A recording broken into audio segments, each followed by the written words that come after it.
मध्ये पाहुण्यांचे स्वागत। आपल्या कार्यक्रमाला उपस्थित माननीय पप्पू दादा उर्फ मंगेश पाटील शिवरत्न सोहळ्याचे उद्घाटक यांचे स्वागत मी अमोल दादा पिंगळकर यांना करायला लावते अशी मी त्यांना विनंती करते। आजच्या कार्यक्रमाचे प्रमुख वक्ते म्हणजे प्रशांत दादा लवटे पाटील यांचे स्वागत हर्षद दादा ठाकरे करतील अशी मी त्यांना विनंती करते।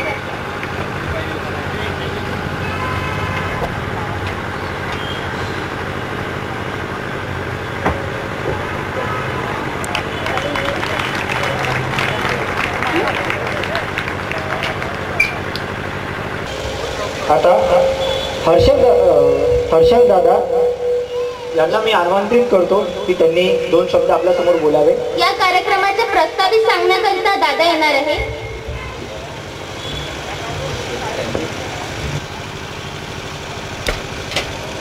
त्या मातेच्या कुशीत या देखण्या स्वराज्याचे स्वप्न अस्तित्वात आले असे आपले राजमाता जिजाऊ व ज्यांनी हे स्वप्न पुढे आपल्याला जे डोळ्यासमोर स्वराज्याचे स्वप्न दिसले ते म्हणजे आपले छत्रपती शिवाजी महाराज, तसेच जे स्वराज्य पुढे आपल्या खांद्यावर पेलले असे छत्रपती संभाजी महाराज। प्रथमतः मी या तिन्ही महापुरुषांना वंदन करतो।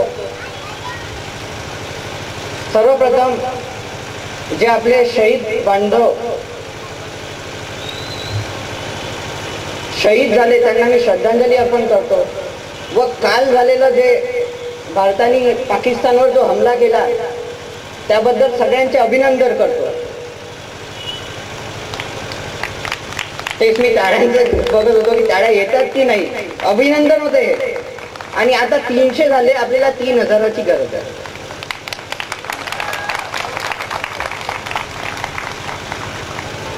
एक महाराजांचा जयघोष घेऊन घेतो। प्रौढ प्रताप पुरंदर क्षत्रिय कुलावतम सिंहासनाधीश्वर महाराजाधिराज श्रीमंत श्री श्री श्री छत्रपती शिवाजी महाराज की। इकडे शिवनेरी आणि इकडे रायगड पर्यंत आवाज गेला पाहिजे। छत्रपती शिवाजी महाराज की, छत्रपती शिवाजी महाराज की। मी आपल्या संघटनेची थोडीशी माहिती देतो। शिवछत्रपती बौद्ध संस्था व शिव साम्राज्य संघटना आम्हाला जवळपास 4 वर्ष झालेली आहे। आम्ही 4 वर्षापासून लगातार काम घेतोय। आमचे दर 2 महिन्यात अनाथ आश्रममध्ये किंवा निवासी मतिमंद विद्यालयामध्ये आम्ही एक उपक्रम राबवत असतो। नुकताच आम्ही शिवजयंतीला निवासी मतिमंद विद्यालयामध्ये एक उपक्रम घेतला होता आणि आज शिवरत्न सोहळा 2019 त्यामध्ये आम्ही काल विनामूल्य नेत्र तपासणी, विनामूल्य संपूर्ण बॉडी चेकअप आणि आज एक होतकरू गरजू विद्यार्थ्यांचा आपण इथे त्यांना मदत करतोय। तर आपण आपलं वेळातला वेळ काढून आले इथे ह्या विद्यार्थ्यांकरता आलेलं आहे। खरंच ह्या विद्यार्थ्यांकडे तुम्ही बघाल ना तर तुम्हाला म्हणजे माहितीच पडेल की ह्या विद्यार्थ्यांना खरंच गरज आहे। इथे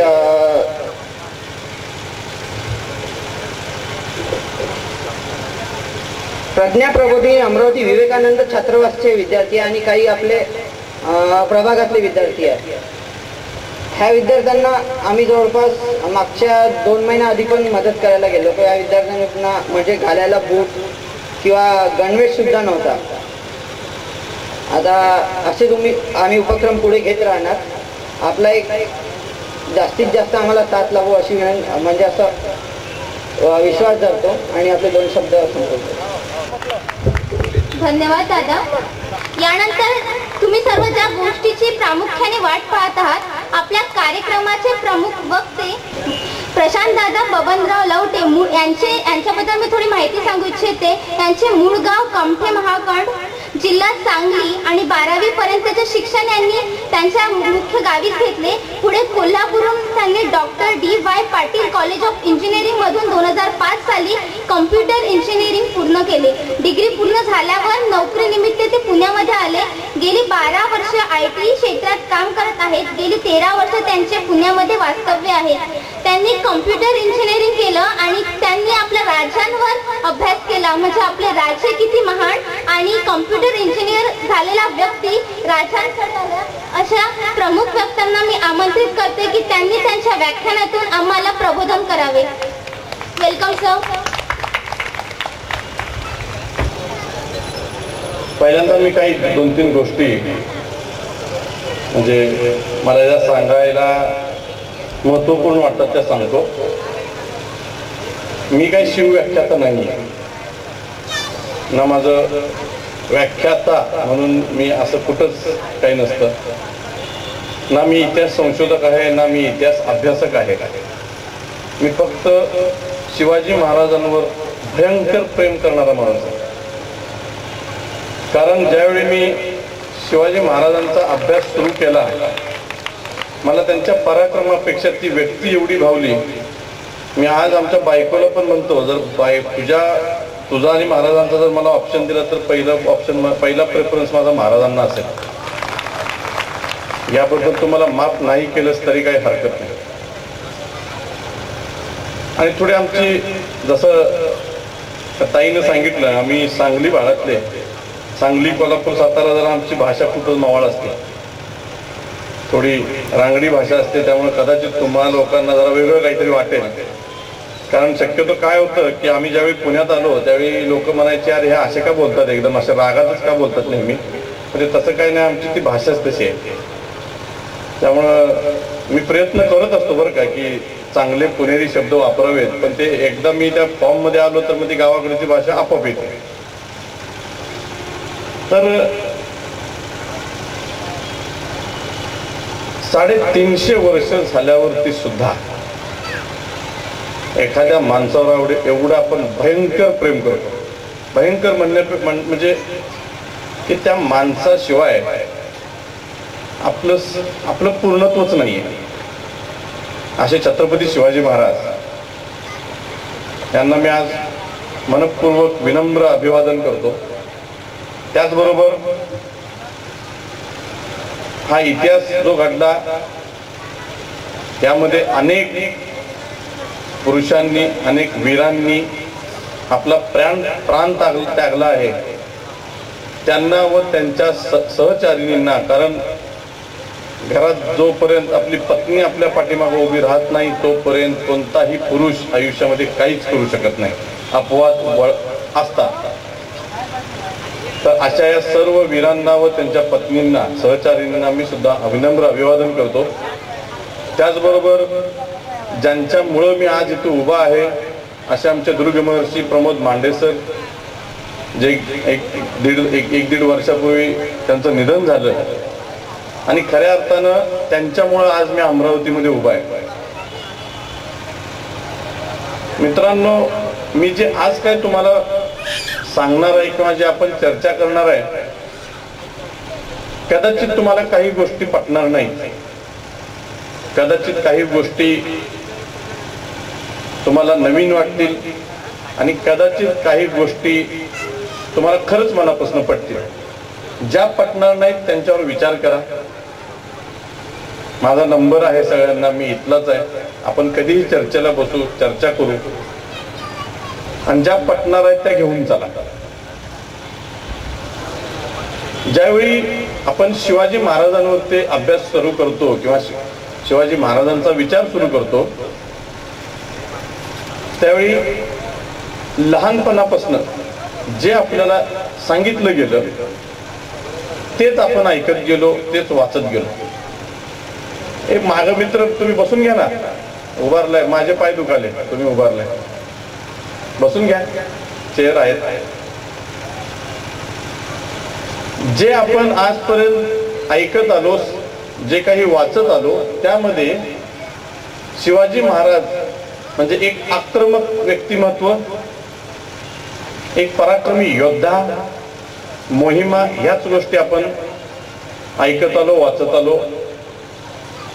आणि एक शिवाजी महाराजांचं चित्र आपल्या डोळ्यापुढे उभं राहिलं. काही लोकांनी शिवाजी महाराजांच्या पेंटिंग आणल्या,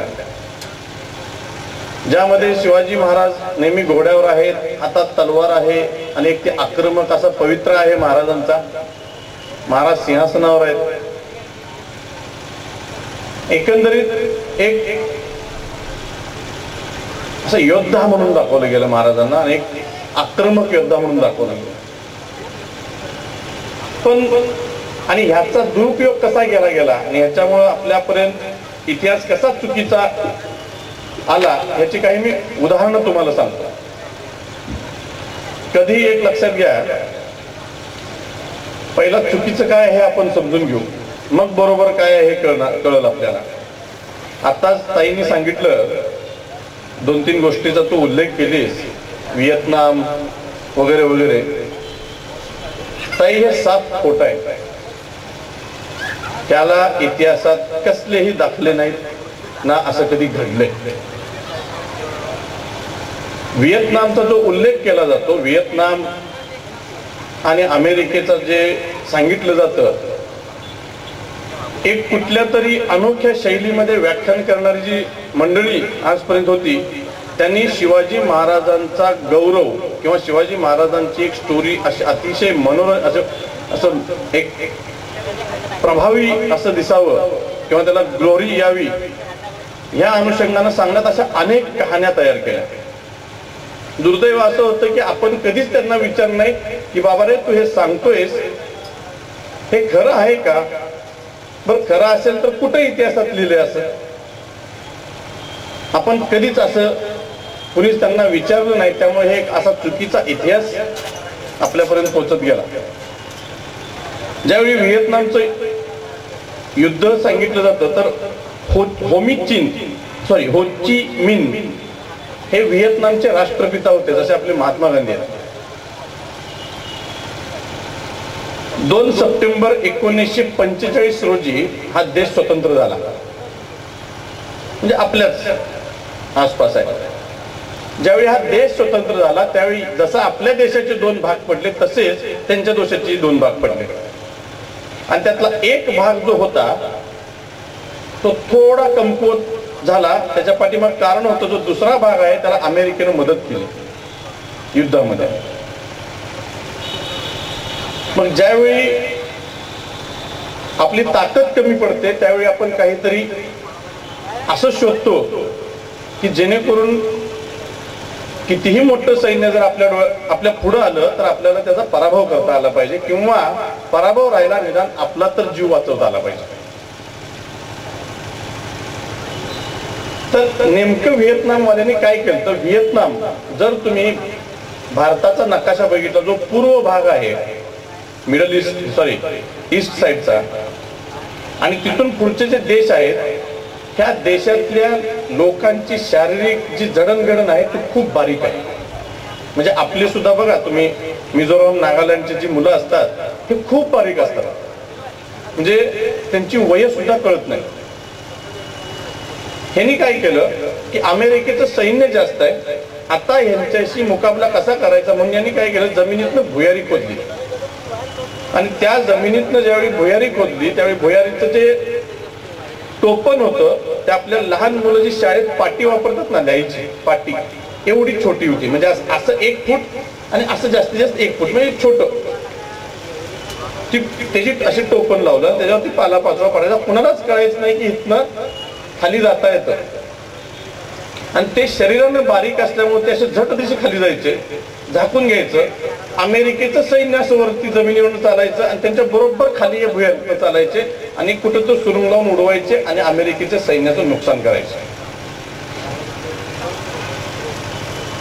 तर ह्याच्यावरती आता हे जर बघितलं तर आपल्या शिवाजी महाराजांच्या युद्ध निशिक्षी कुठेतरी जुळतंय, म्हणजे जोडून मोकळे झाले, जोडा हरकत नाही. पण माझा प्रश्न असा आहे की शिवाजी महाराज किती ग्रेट होते हे सिद्ध करण्यासाठी काल परवाच्या इतिहासाची आपल्याला दाखले द्यायची गरज आहे का? म्हणजे आपण एका दृष्टीनं शिवाजी महाराजांना त्यांच्या पातळीवर घेऊन बसवतोय. ही साधी चूक आपल्या लक्षात येते. नंतर असं सांगितलं गेलं की व्हिएतनाम मध्ये शिवाजी महाराजांचा पुतळा आहे आणि एक फोटो नेटवरती व्हायरल झाला ज्यामध्ये एक योद्धा असा घोड्यावर बसलाय आणि त्याच्या हातात एक अशी तलवार आहे. आता जर तुम्ही बघितलं तर बऱ्यापैकी योद्धे जे होते त्यांचे जे जिरेटोप असायचे किंवा पगड्या असायच्या तर थोड्याफार समांतर होत्या. तर तो जो व्हिएतनामच्या राजाचा जो पुतळा आहे तो एका अँगलनं असा दिसतो की त्या अँगलनं बघितलं की शिवाजी महाराजच वाटतात. आणि त्याच अँगलने एक फोटो तो सगळीकडे व्हायरल केला आणि सांगितलं गेले की हे शिवाजी महाराज आहे. मग आमचे एक मित्र आहेत अभिजित वाघ म्हणून, निव्वळ या एका गोष्टीसाठी तो माणूस 8 दिवस व्हिएतनामला गेला. हे नेमकं काय आहे बघायसाठी. ते गेले व्हिएतनाम मध्ये, त्यांनी सगळ्या गोष्टीचा सखोल अभ्यास केला आणि नंतर आमच्या जागर इतिहासाच्या या एका पोस्ट ग्रुपवरती त्याच्यावरती एक सखोल माहिती पोस्ट टाकली. त्यावेळी लोकांच्या लक्षात आलं की आपल्याला आजपर्यंत मूर्ख बनवलं जातं. असंच तुम्हाला सांगतो, शिवाजी महाराज किती ग्रेट होते हे सांगण्यासाठी शिवाजी महाराजांची तुलना सद्दाम हुसेनची केली. बरं, सद्दाम हुसेन कोण, त्याची लायकी काय? ह्या जगात जर क्रूर माणसांची जर स्पर्धा ठेवली तर तो पहिला नंबर आहे. आणि अशा माणसाची तुलना आपण शिवाजी महाराजांची करायची म्हणजे आपण शिवाजी महाराजांना कुठं नेऊन ठेवतोय हे आपल्या लक्षातच येत नाही. पुढे जाऊन तुम्हाला बरेच व्हॉट्सअपवरती पण मेसेज आले असतील, हिटलर आणि शिवाजी महाराज. तर ती कहाणी अशी होती, नेताजी सुभाषचंद्र बोस ज्यावेळी त्यांना आझाद हिंद सेनेची स्थापना करायची होती त्यावेळी त्यांना सैन्य वगैरे ह्या सगळ्या मदतीसाठी, लष्करी मदतीसाठी, त्यासाठी लागणारी जे काही वेपन्स आहेत त्याच्या मदतीसाठी म्हणे हिटलरला भेटायला गेले होते. 100% भेटायला गेले होते. हे खरा इतिहास आहे. पण सांगितलं कसं गेलं बघा आपल्याला की ज्यावेळी नेताजी हिटलरला भेटायला गेले त्यावेळी हिटलर एका पुस्तक वाचत होता आणि ज्यावेळी त्या कळालं की बाबा भारत देशातनं एक माणूस आलाय मला भेटायला, त्याचं नाव आहे नेताजी सुभाषचंद्र बोस. तो झटदिशी उठला, बाहेर गेला, त्यानं बघितलं आणि तो म्हणतो की मी एका माणसाचं तर चरित्र वाचतोय की त्यानं अगदी कमीत कमी वेळात फार मोठं स्वराज्य स्थापन केलं आणि ह्या देशातला माणूस एक मला मदत मागायला आलाय. हा काळ कधीच आहे, त्यावेळी शिवाजी महाराजांचं असं कुठलं चरित्र इंग्लिश मध्ये अवेलेबल होतं का हिटलरला मराठी वाचायला येत होतं? आपण महाराजांची तुलना हिटलरशी करायची हे कितपत योग्य आहे? अशा अनेक गोष्टी इतिहासात आपण मांडल्या ज्या अतिशय चुकीच्या आहेत आणि त्यातून अप्रत्यक्षरित्या आपण महाराजांचा अपमान करतो, अशा लोकांची त्यांची तुलना करू. तर हे सर्वप्रथम आपण कुठंतरी थांबवलं पाहिजे. कारण महाराजांचा इतिहास किंवा महाराज किती ग्रेट होते मी तुम्हाला आज जरा पलीकडच्या बाजूने सांगतो. नेहमी आपण अलीकडच्या बाजूने बघितलं, मग तुम्ही ऐकल्यावर तुम्ही ठरवा की महाराज किती ग्रेट होते हे आपल्याला जगाला सांगण्यासाठी हिटलर, सद्दाम हुसेन असल्या म्हणजे जगात नको म्हणजे तिरस्कार करण्यासारखी माणसं होती त्यांची तुलना पण त्यांच्याशी करायची. म्हणून मला वाटलं की हे झूट आहे, हे सगळं खोटं आहे. हे कधीही ह्या गोष्टींवर तुम्ही विश्वास ठेवू नका. कारण ही एक भडकवण्याची किंवा एक वेगळ्या पद्धतीने इतिहास मांडण्याची किंवा इनडायरेक्टली महाराजांना बदनाम करण्यासाठी सुद्धा या गोष्टी माझ्यावर येतात. आणि आपण एक सुशिक्षित आणि जबाबदार नागरिक म्हणून आपलं कर्तव्य आहे, जर आपल्या राजाबद्दल जर कोणी काही बोलत असेल त्याला विचार की कुठनं आलायस तू, मला सांग कुठं वाचलायस तू. त्याशिवाय लोक थांबत नाहीत आणि आज थांबलेली पण आहेत बरीचशी लोक. ज्यावेळी आम्ही असे प्रश्न विचारायला सुरू केले आम्ही तर स्टेजवरती त्यांची व्याख्यान थांबवली. थांब, पहिला हे जर उत्तर दे, नाही तर मग व्याख्यान थांबव. तर आपण हे केल्याशिवाय ना चुकीचा इतिहास हा थांबणार नाही. आता असे अनेक महाराजांबद्दलचे गैरसमज आहेत. तर मग आता आपण बेसिक पासून सुरुवात करू. शिवाजी महाराज एका बाजूला ठेवा आणि दुसऱ्या बाजूला त्यांचा पराक्रम ठेवा, म्हणजे त्यांच्या आयुष्यातल्या सगळ्या मोहिमा. जर मी कुणालाही इथं विचारलं की बाबा सांग महाराजांच्या जन्मापासून मृत्यूपर्यंतच्या ठराविक घटना सांग ज्या तुला माहित आहे, शपथ घेतली तोरणा जिंकला, फतेसिंग पहिल्यांदा आला, त्याच्यानंतर महाराजांनी जावळी जिंकली, त्याच्यानंतर अफजल खान आला, त्याच्यानंतर शाहिस्ते खान आला, त्याच्यानंतर सिद्दी जोहर आला, त्याच्यानंतर मिर्झाराजे जयसिंग आला. त्यामुळे महाराजांना तह करावं लागला आणि औरंगजेबाकडे गेले. महाराज कैदेतनं सुटले, राज्याभिषेक झाला, संपला इतिहास. महाराजांचा इतिहास 5 मिनिटात संपला. बरं, मी ह्या प्रत्येक प्रकरणाच्या डीप मध्ये जर जाऊन काही प्रश्न विचारले तर आम्हाला दुर्दैव असं आहे की आम्हाला काही जास्त माहितच नाही. अफजल खानच काय कोत्रा पाडला, संपला इतिहास. शाहिस्ते खानच काय बोट चटली, संपला इतिहास. आग्र्याचं काय, महाराज त्याच्या हातावर मिठाई ठेवून निघून आले, संपला इतिहास. तर एवढंच आहे काय? बरं, जर ह्या ज्या घटना सगळ्या तुम्ही एकत्र केल्या महाराजांच्या आयुष्यातल्या, तर हा जो काळ आहे, जर दिवसेंदिवस हे इतिहासात त्याचं कॅल्क्युलेशन झालेलं आहे आणि हे प्रूव्ह केलंय बऱ्याचशा अभ्यासकांनी. ह्या सगळ्या घटना तुम्ही एकत्र करा आणि यांचा काळ जर एकत्र केला तर तो 7 ते 7.5 वर्षाचा होता. आता महाराजांनी जर 15व्या वर्षी स्वराज्य स्थापनेची सुरुवात केली असं जर समजलं आपण थोड्या वेळासाठी, आणि महाराजांचा मृत्यू झाला 1680ला, तर हे 35 वर्षाची त्यांची कारकीर्द आहे. मग या 35 वर्षाच्या कारकिर्दीमध्ये 7 ते 7.5 वर्ष फक्त त्यांचे हे युद्ध जे काय आपल्याला सांगते तेवढं जातं. पण बाकीचे वर्ष काय करत होते महाराज? तो इतिहास आहे कुठं? हे ज्यावेळी आपण बघतो आणि अशा गोष्टींमुळे काय झालं की महाराजांबद्दल एक अशा पद्धतीने लोकांपर्यंत गोष्टी पोहोचल्या आणि त्यातनं महाराज अतिशय आक्रमकरित्या, म्हणजे महाराजांचं नाव ऐकलं की आमच्या अंगावर काटा झाला पाहिजे, आला करू काय. तुम्हाला एक गोष्ट सांगतो आता की महाराज नेमके होते कसे. आता आपल्यापैकी नक्कीच कुणीच महाराजांना बघितलेलं नाही. मग महाराज ज्या आक्रमक पद्धतीनं आपल्यापर्यंत पोहोचले, तर मी जरा एक इतिहासाला प्रश्न विचारला की बाबा मग महाराज कसे होते. अनेक त्यावेळी समकालीन उल्लेख आहेत ज्यांनी समोरासमोर महाराजांना बघितले, त्यांच्याबरोबर महाराजांशी अनेक काही कारणास्तव महाराजांबरोबर संबंध आले आणि त्यांनी महाराज कसे होते हे लिहिले. त्यातली फक्त 2 उदाहरणं तुम्हाला मी सांगतो. एक भीमसेन सक्सेना म्हणून मोगल इतिहासकार होता, भीमसेन सक्सेना. त्यानं महाराजांना समोर उभारून बघितलेलं अनेक वेळा. तो काय लिहितो बघा महाराजांना, एकच वाक्यात त्याने लिहिले, शिवाजी हे सत्पुरुष, अद्वितीय सेनानी, प्रेमळ व अत्यंत सावध संयमी पुरुष होते. काय काय म्हणतो तो? सत्पुरुष, अद्वितीय सेनानी, प्रेमळ, सावध, संयमी. ह्यातले मला हायलाइट करण्यासारख्या गोष्टी म्हणजे प्रेमळ आणि संयमी. जो नेता, जगाचा इतिहास तुम्ही उलगडावा, अगदी आजपर्यंत जो नेता शांत संयमी आहे त्यानंच आयुष्यामध्ये यश बघितले.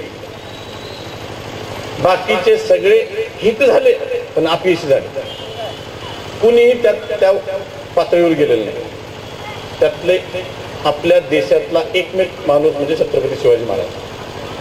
हे का तुम्हाला मी सांगतो, अनेक उत्तर भारतातले इतिहासकार ज्यावेळी शिवाजी महाराजांबद्दल बोलतात, आता आपण तर बोलणारच, पण ज्यावेळी उत्तर भारतातले जे काही इतिहासकार आहेत ते म्हणतात की Shivaji was the greatest Indian in last 2000 years. गेल्या 2000 वर्षातला सर्वोत्कृष्ट भारतीय म्हणजे छत्रपती शिवाजी महाराज. ही व्याख्या काय म्हणते साहेब महाराजांची? म्हणजे गेल्या 2000 वर्षात च्या पूर्ण इतिहासामध्ये जेवढे राजे महाराजे जे कोणी झाले त्यातला सर्वोत्कृष्ट भारतीय म्हणजे महाराज. म्हणजे महाराजांची नेमकी प्रतिमा काय असेल, महाराज काय असते. दुसरं परकालदास म्हणून एक कवी होता त्यावेळी, तो महाराजांबद्दल काय म्हणतो बघा, शिवाजी हे दिसण्यात किरकोळ आहेत. आता किरकोळ हा शब्द तो शारीरिक दृष्ट्या वापरतोय. का तुम्हाला सांगतो, आता मी शुभमशी बोलत होतो की महाराज आपण आपल्याकडं आता असे बसलेत महाराज, समजा हे असेच बसलेत महाराज आपल्याकडं. बरं, महाराजांचं वजन किती असेल, महाराजांची उंची केवढी असेल, महाराजांची तुळा झाली होती. त्यावेळी त्या तुळेमध्ये जे जे साहित्य वापरलं होतं त्याची नोंद आहे, लिस्ट आहे. त्याचं सगळे ते लिस्ट काढली, त्याचं वजन केलं, त्याचं वजन 57 ते 58 किलो भरलं.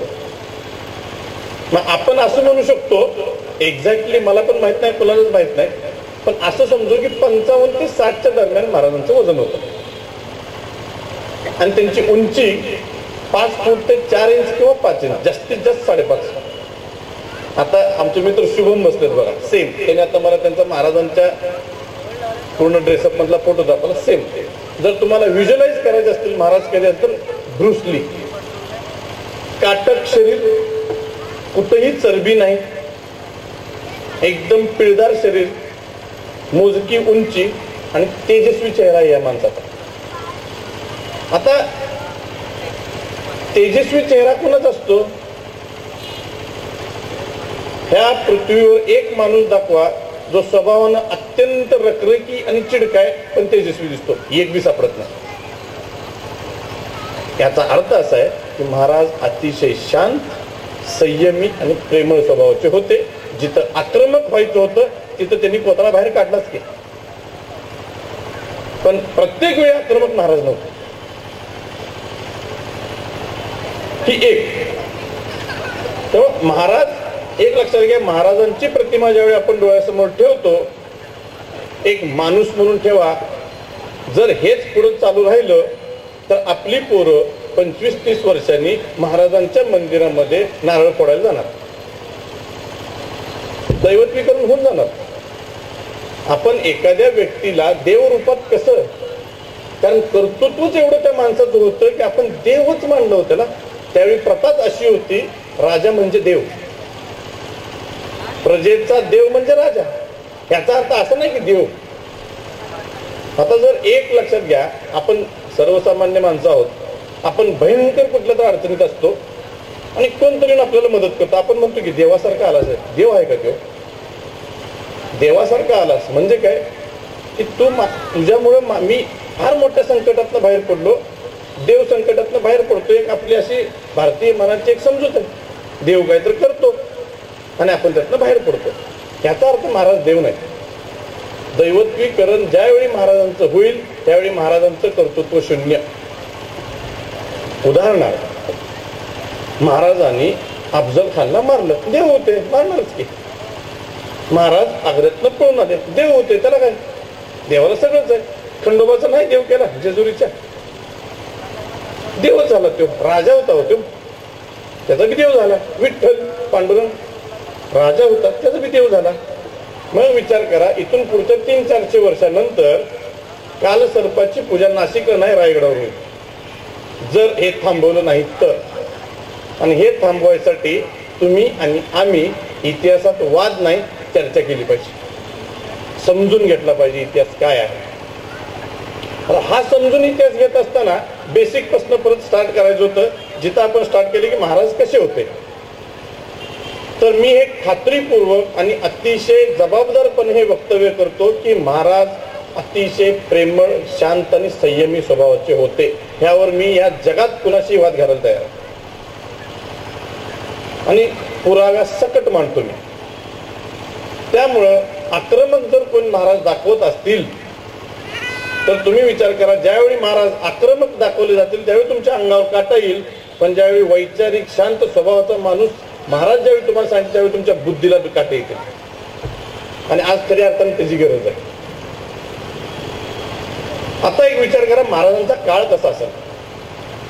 मी तुम्हाला अजिबात शाहिस्ते खानाच्या वगैरे गोष्टी सांगणार नाही किंवा प्रतापगडचा रणसंग्राम सांगणार नाही, पण आजूबाजूच्या गोष्टी 100% सांगणार. आता महाराजांचा काळ कसा होता, सहज बोलून जातो आपण. खूप तो असा बॅकवर्ड काळ होता, काय नव्हतं त्यावेळी, सुविधाच नाहीत कसल्या, जंगलं सगळी झाली, वाटा नाहीत, रस्ते नाहीत, सहज बोलून जातो आपण. का तर हे आपल्याला असं कोणतरी सांगितलंय पहिल्यापासून. काळ तो खूप भयंकर काळ होता. 24 तासाचाच दिवस होता हो, 12 तासाचाच दिवस, 12 तासाचीच रात्र होती. 15 दिवसांच सूर्य, चंद्र, पृथ्वी हे सगळं सेम होतं. पौर्णिमा, अमावस्या तसंच, काही फरक नव्हता. माणसंही तसंच होती. ज्यावेळी काळ बघतो ना, काळ मी सांगतो 1630 हा महाराजांचा जन्मदिवस आहे. तिथं पण वाद आहेत बरं का लोकांचे, कोण म्हणते 1627 आहे, कोण 30 आहे, त्यात पडायचं नाही आपल्याला, पण तो आपला विषय नाही. 1630 हे धरून चालू आपण. 1643 साली न्यूटनचा जन्म आहे. आता न्यूटन कोण हे सगळ्या जगाला माहित आहे. त्यानं विज्ञानात किती मोठी भरारी केली असा हा न्यूटन 1643 साली जन्मलाय. म्हणजे महाराजांपेक्षा 13 वर्षांना फक्त न्यूटन मोठा आहे. आजची केम्ब्रिज युनिव्हर्सिटी, जिथं आज प्रत्येकाचं स्वप्न आहे की त्या युनिव्हर्सिटीमध्ये जाऊन शिकावं, ती युनिव्हर्सिटी त्यावेळी अस्तित्वात होती.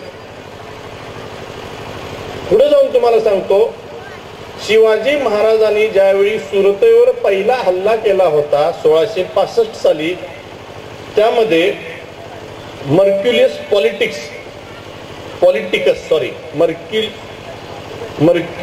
पॉलिटिकस हे इंग्लंडचं वृत्तपत्र होतं. त्यावर पहिल्या पानावर शिवाजी महाराजांनी सुरतेवर हल्ला केल्याची बातमी छापून आली होती.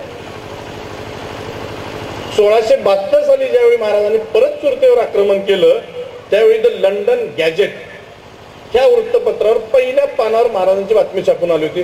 आता तुम्ही म्हणा बघू, माग असलेला काळ होता तो. परवाच एक संशोधन नवीन बाहेर आलं की महाराजांनी प्रिंटिंग प्रेस रायगडावर आणली होती सुरतेतनं. पण दुर्दैव असं होतं, आपलं दुर्दैव असं होतं की त्या प्रिंटिंग प्रेसमध्ये मराठी फॉन्ट नव्हता, म्हणून ते महाराजांनी हलवलं. नाहीतर आज शिवाजी महाराजांनी स्वतः लिहिलेला इतिहास आपण पुस्तक स्वरूपात वाचला असता. आपलं दुर्दैव समजतो मी याला. कुठला काळ आहे हा महाराजांचा? काय मागासलेलं होतं? अहो, अभिमानाची गोष्ट आहे. एका बाजूला विज्ञानात अनेक संशोधनं चालू होती जगभरामध्ये. युरोपमध्ये असे 40 वृत्तपत्र होती, आणि अशा काळात एक माणूस इकडे डोंगर दऱ्यामध्ये समता, बंधुता, राष्ट्रप्रेम ह्या नावानं रयतेचं राज्य उभा करत होता. ज्याची स्वप्न सुद्धा युरोप राष्ट्रीय पडायला सुरू झाली नव्हती, ते महाराज इकडे सिद्ध करत होते. कसला काळ आहे हा? कुठला काळ आहे ना? आपण कसं म्हणू शकतो खूप जुना काळ आहे, खूप मागासलेला काळ आहे? साफ चुकीचा आहे. महाराज विज्ञान युगात रयतेचं राज्य स्थापन करत होते, जे आज ही भल्या भल्यांना शक्य झालं नाही, जे 350 वर्षापूर्वी त्यांनी केले. मग आपण का महाराजांचा इतिहास मागे न्यायला बसलोय? म्हणून थोडस विचार करून इतिहास कमी वाचा, पण इतिहासावर विचार जास्त करा. ही एक गोष्ट झाली. ज्यावेळी शिवाजी महाराजांचं हे स्वरूप सांगितलं जातं, त्यावेळी डेनिस किंकेड नावाचा युरोपियन इतिहासकार आहे. तो काय म्हणतो बघा, स्वजनांच्या कल्याणासाठी, संस्कृतीचे रक्षण करण्यासाठी संपत्ती ही हवीच असते, म्हणून शिवाजी हे लुटारू नसून बंडखोर नेते आहेत. हा मुद्दा मी जाणून बुजून घेतलाय बरं का, कारण हा महत्वाचा मुद्दा आहे. काही महामूर्ख लोकांनी यात आपल्या महाराष्ट्रात लुटारू हा शब्द वापरला. लाज वाटली पाहिजे या गोष्टीची. हे प्रकरण काय आहे? हे प्रकरण आपण थोडं समजून घेऊ. महाराजांनी सुरतेवर आक्रमण केलं. इथून पुढं महाराजांना एक लुटारू म्हणून संबोधलं गेलं. हे चूक कुणाचे ह्याच्या मी जरा खोलात गेलो.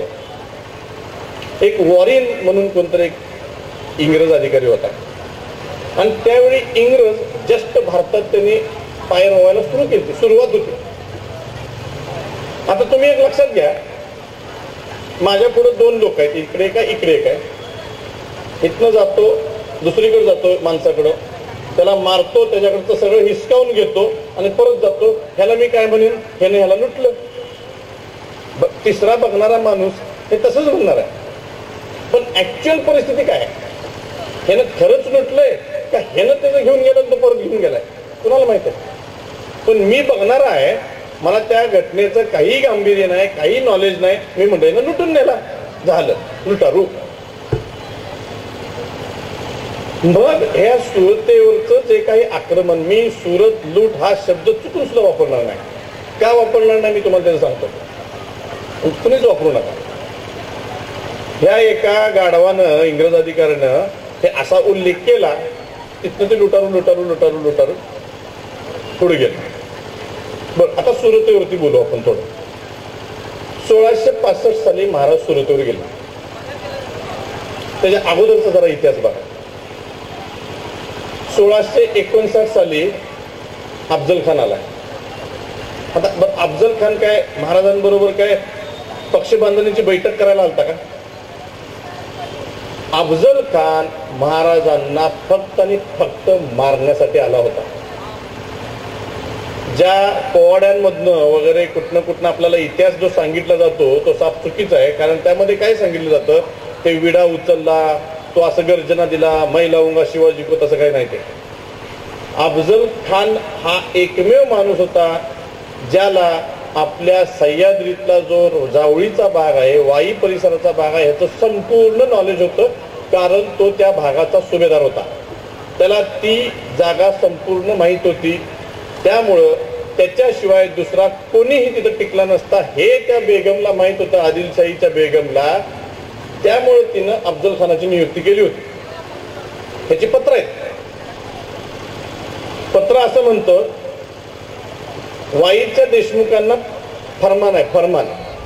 वाईच्या देशमुखांना फरमान आहे की बाबा अफजल खान तिकडे येतोय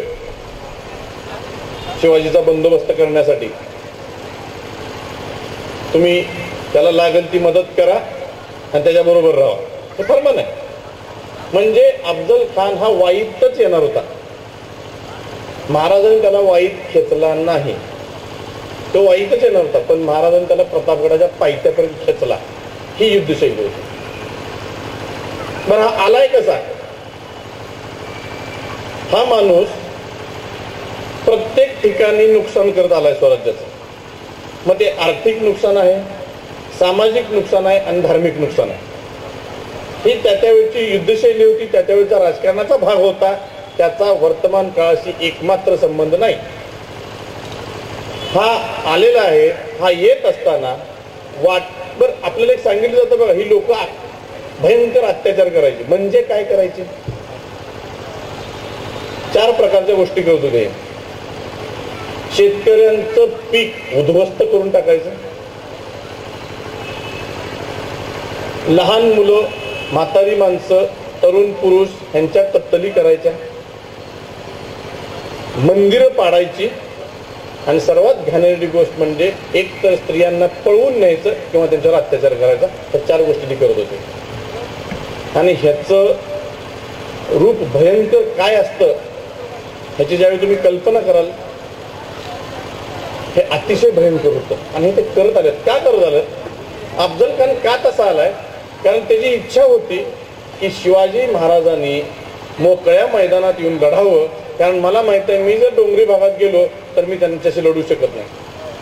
कारण डोंगरी भागात लढणं शक्यच नव्हतं. औरंगजेबाला जमलं नाही हो.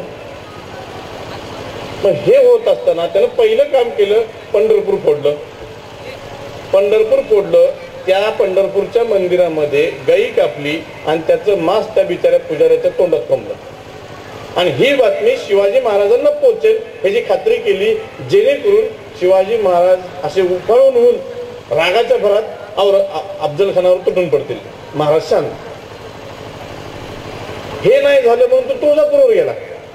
त्यानं तुळजापूर फोडलं. तिथं पण तेच केलं. ही बातमी महाराजांना कळेल ह्याची पण व्यवस्था लावली. महाराज हल्ले नाही. लक्षात घ्या, जर हे राज्य टिकलं तरच धर्म टिकणार आहे.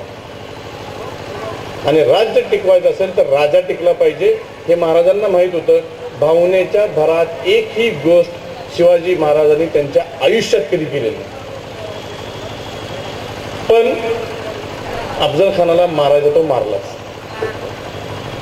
मग हे सगळं करत तो आलाय. ही 1659 ची घटना आहे.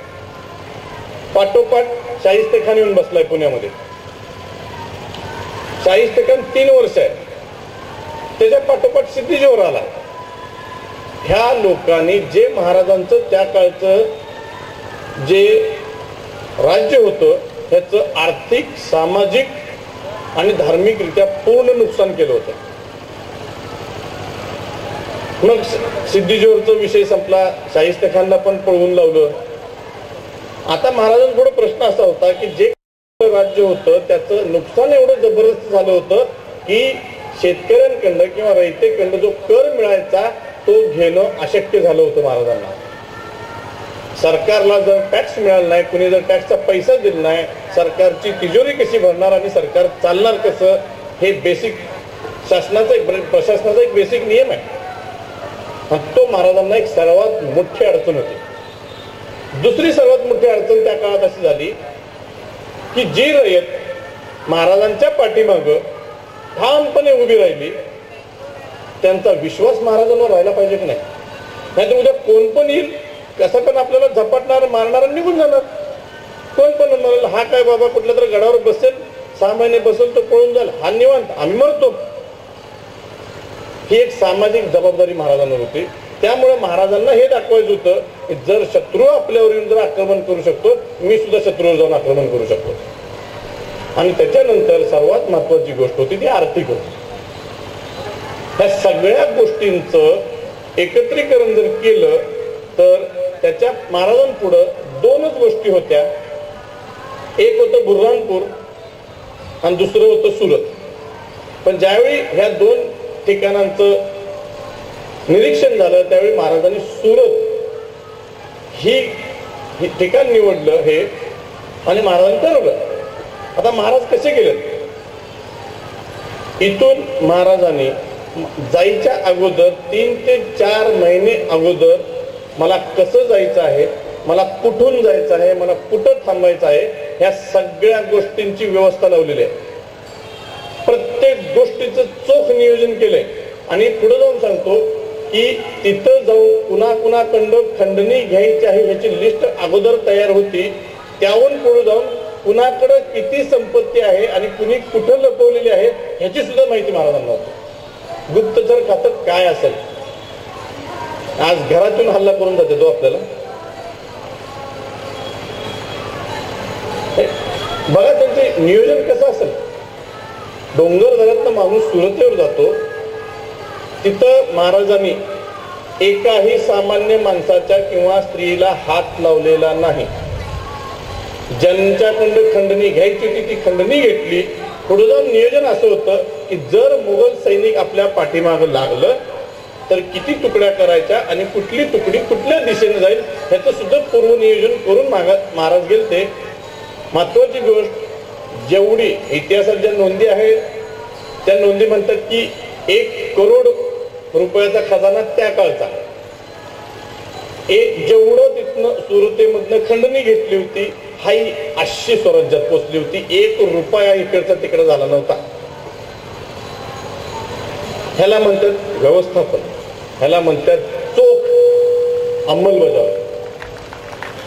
नाहीतर आज इथनं 5 किलोमीटर जाऊ तर 10 वेळा पडतो आपण गाडीवरून. साधी छोट्या छोट्या गोष्टी महाराजांच्या आयुष्यातल्या. तर मग ह्या सगळ्या गोष्टींचा जर विचार केला तर ह्याला सुरत लूट म्हणणं चुकीचं आहे. असं म्हणा की महाराजांची ही सुरतेवरची गरुड झेप होती ज्यानं औरंगजेबाचे डोळे उघडले आणि त्याची झोप निघून गेली. आणि त्याच्यानंतर मात्र मग औरंगजेब भयंकर सिरियस झालाय महाराजांवर. आणि त्याच्यानंतर बघा मिर्झाराजे जयसिंग म्हणजे औरंगजेबाचा राईट हँड स्वतः मिर्झाराजे जयसिंग जवळजवळ 1 लाखाची फौज घेऊन आला. म्हणजे तुम्ही विचार करा औरंगजेबाला किती मोठा धसका बसला होता या गोष्टीचा. हा माणूस जर सुरतेवर येऊ शकतो, हा दिल्लीवर पण यायला तयार आहे उद्या. त्यावेळी मी काय करू. आता ही झाली का हे लुटारू बिटारू हे सगळं प्रकरण हे कसं खोटं आहे. आता बेसिक प्रश्न आपल्याला असा पडला पाहिजे की सगळी जनता, आपण म्हणतो की बोलण्याच्या ओघात आपण बोलून जातो की मुठभर, तुम्ही सर म्हणलं तुम्ही की मुठभर सैनिक घेतली, लोक मागे उभं राहिली. का मागे उभं राहिली? काय मंत्रिमंडळात महाराजांनी काय महसूल खातं दिलं कोणाला? काय कुठलं गिव्ह अँड टेक पॉलिसी होती? तुम्हाला हे दे मग तुला हे देतो? अजिबात नाही. कसलीही गिव्ह अँड टेक पॉलिसी नव्हती. तरी ही लोक महाराजांच्या पाठीमागे का उभी राहिली? आपण भावनेच्या भरात बोलून जातो. सामान्य माणूस महाराजांच्या पाठीमागे उभा राहिला का? काम नव्हतं त्याला, काय शेती नव्हती, काही कामच नव्हती का? उगा आपलं चालला. बेसिक गोष्टी आपण जाऊ परत, ते पण उदाहरणासकट. महाराजांचा जो काळ होता, ज्यावेळी महाराजांनी स्वराज्य स्थापनेची सुरुवात केली, तो काळ किती भयंकर होता ह्याची आपण एक 2-3 गोष्टी बघू. सर्वात महत्वाची गोष्ट आणि जी अतिशय जिजाऊबाई साहेबांना जी भीती होती, ज्याची काळजी त्यांना सारखी लावून जायची, ती होती स्त्रियांचं संरक्षण. प्रामाणिकपणे सांगा, आज पण तो प्रॉब्लेम आहे की नाही? जिजाऊबाई साहेबांची सर्वात मोठी काळजी जर कुठली होती, ती म्हणजे माझ्या या छोट्याशा राज्यात स्त्रियांचं रक्षण करायचं तर कसं. ह्याच्या पाठीमागे कारण असं होतं, जसं मी म्हणलो, ही आक्रमणं जी व्हायची, अक्षरशः स्त्रियांवर भयंकर अत्याचार व्हायचे, जी तर व्हायची. आणि आपली पण जी लोक होती, पाटील बिटील मंडळी सगळी, जी महाराजांना मानत नव्हती, हा कोण राजा, आम्ही नाही मानणार, अशी पत्र आहेत, ही लोक सुद्धा स्त्रियांवर अत्याचार करायची. माफ करा, मला हे बोलायला जे वाईट वाटतं, पण घरच्या पुरुषांपुढं त्यांच्या स्त्रियांवर अत्याचार केले हो या लोकांनी. मलाच बायको आहे, मलाच मुलगा आहे. ज्यावेळी मी ही गोष्ट माझ्या स्वतःवर घेतो, त्यावेळी माझे पाय कापायला सुरू होतात. जर माझ्या पुढं जर माझ्या बायकोवर कोण अत्याचार करत असेल, तर त्या माणसाची मानसिक स्थिती काय असेल तुम्ही लक्षात घ्या. मग हा माणूस शिवाजी महाराजांच्या पाठीमागे का उभा राहील? सर्वात बेसिक गोष्टीवर महाराजांनी काम केलं. पहिलं म्हणजे, जर कोणी माझ्या राज्यात स्त्रीवर अत्याचार केला, जागच्या जागी चौरंग केला जाईल. 2 हात हितनं, 2 पाय मांडीतनं कापून फेकून द्यायचा. रांजाच्या पाटलाचं काय केलं? असे अनेक उदाहरण आहेत. स्वतःच्या जवळच्या माणसांना मी सोडलं नाही. चोख नियम, चोख. आज आमच्या पुण्यासारख्या ठिकाणी ट्रॅफिकचा लय मोठा प्रश्न आहे. कोणच ट्रॅफिक रूल्स पाळायचे नाही. ट्रॅफिक जॅम, डोकेदुखी, बोंब सगळे. जर मी नियम लावला, आता तुम्ही बऱ्यापैकी लोक पबजी खेळत असाल, 4 कोपऱ्यात 4 स्नायपर ठेवायचे. जर कोणी सिग्नल तोडला, गुडघ्यात गोळी मार. बघा बरं कोण तोडतंय का सिग्नल? भीतीच नाही ना, भीतीच नाही. ही भीती पहिला महाराजांनी सगळ्यांच्या मनात घातली. त्यानंतर स्वराज्यात कुठल्या स्त्रीवर अत्याचार झाला ह्याची एकही नोंद नाही. म्हणून ज्यावेळी तुम्ही एक विचार करा, मी नोकरी करतो, आज तुमच्या बऱ्यापैकी लोक नोकरी करत असाल, जर घरातनं बाहेर पडत असताना सकाळी मला जर माझ्या मनात भीती असेल की मी घरात येऊपर्यंत माझी बायको घरात असेल की नाही, माझी आई घरात असेल की नाही, माझी बहीण घरात असेल की नाही, ही जर काळजी मला नसेल, कशाचा मी देशाचा काय कसला विचार करणार आहे? पण हा आत्मविश्वास महाराजांनी सर्वांच्या मनामध्ये घातला, पेरला. म्हणून घराघरात एक आपल्यासारखा साधा माणूस बाहेर पडला आणि तो पुढे जाऊन स्वराज्याचा शिलेदार झाला. हे असं उगत जाता जाता घडलेलं नाहीये. फार मोठी जबाबदारी महाराजांनी घेतली होती स्त्रियांच्या रक्षणासाठी. याचं उदाहरण देतो मी तुम्हाला. उगा असं म्हणून नुसतं नाही, इतिहासात असंख्य नोंदी आहेत. त्यातलं 1-2 तुम्हाला सांगतो मी. स्त्रीचा आदर काय असतो ह्या जगात फक्त एकच माणूस ज्याच्याकडे शिकायचं, म्हणजे तो म्हणजे छत्रपती शिवाजी महाराज. काही उदाहरण सांगतो तुम्हाला.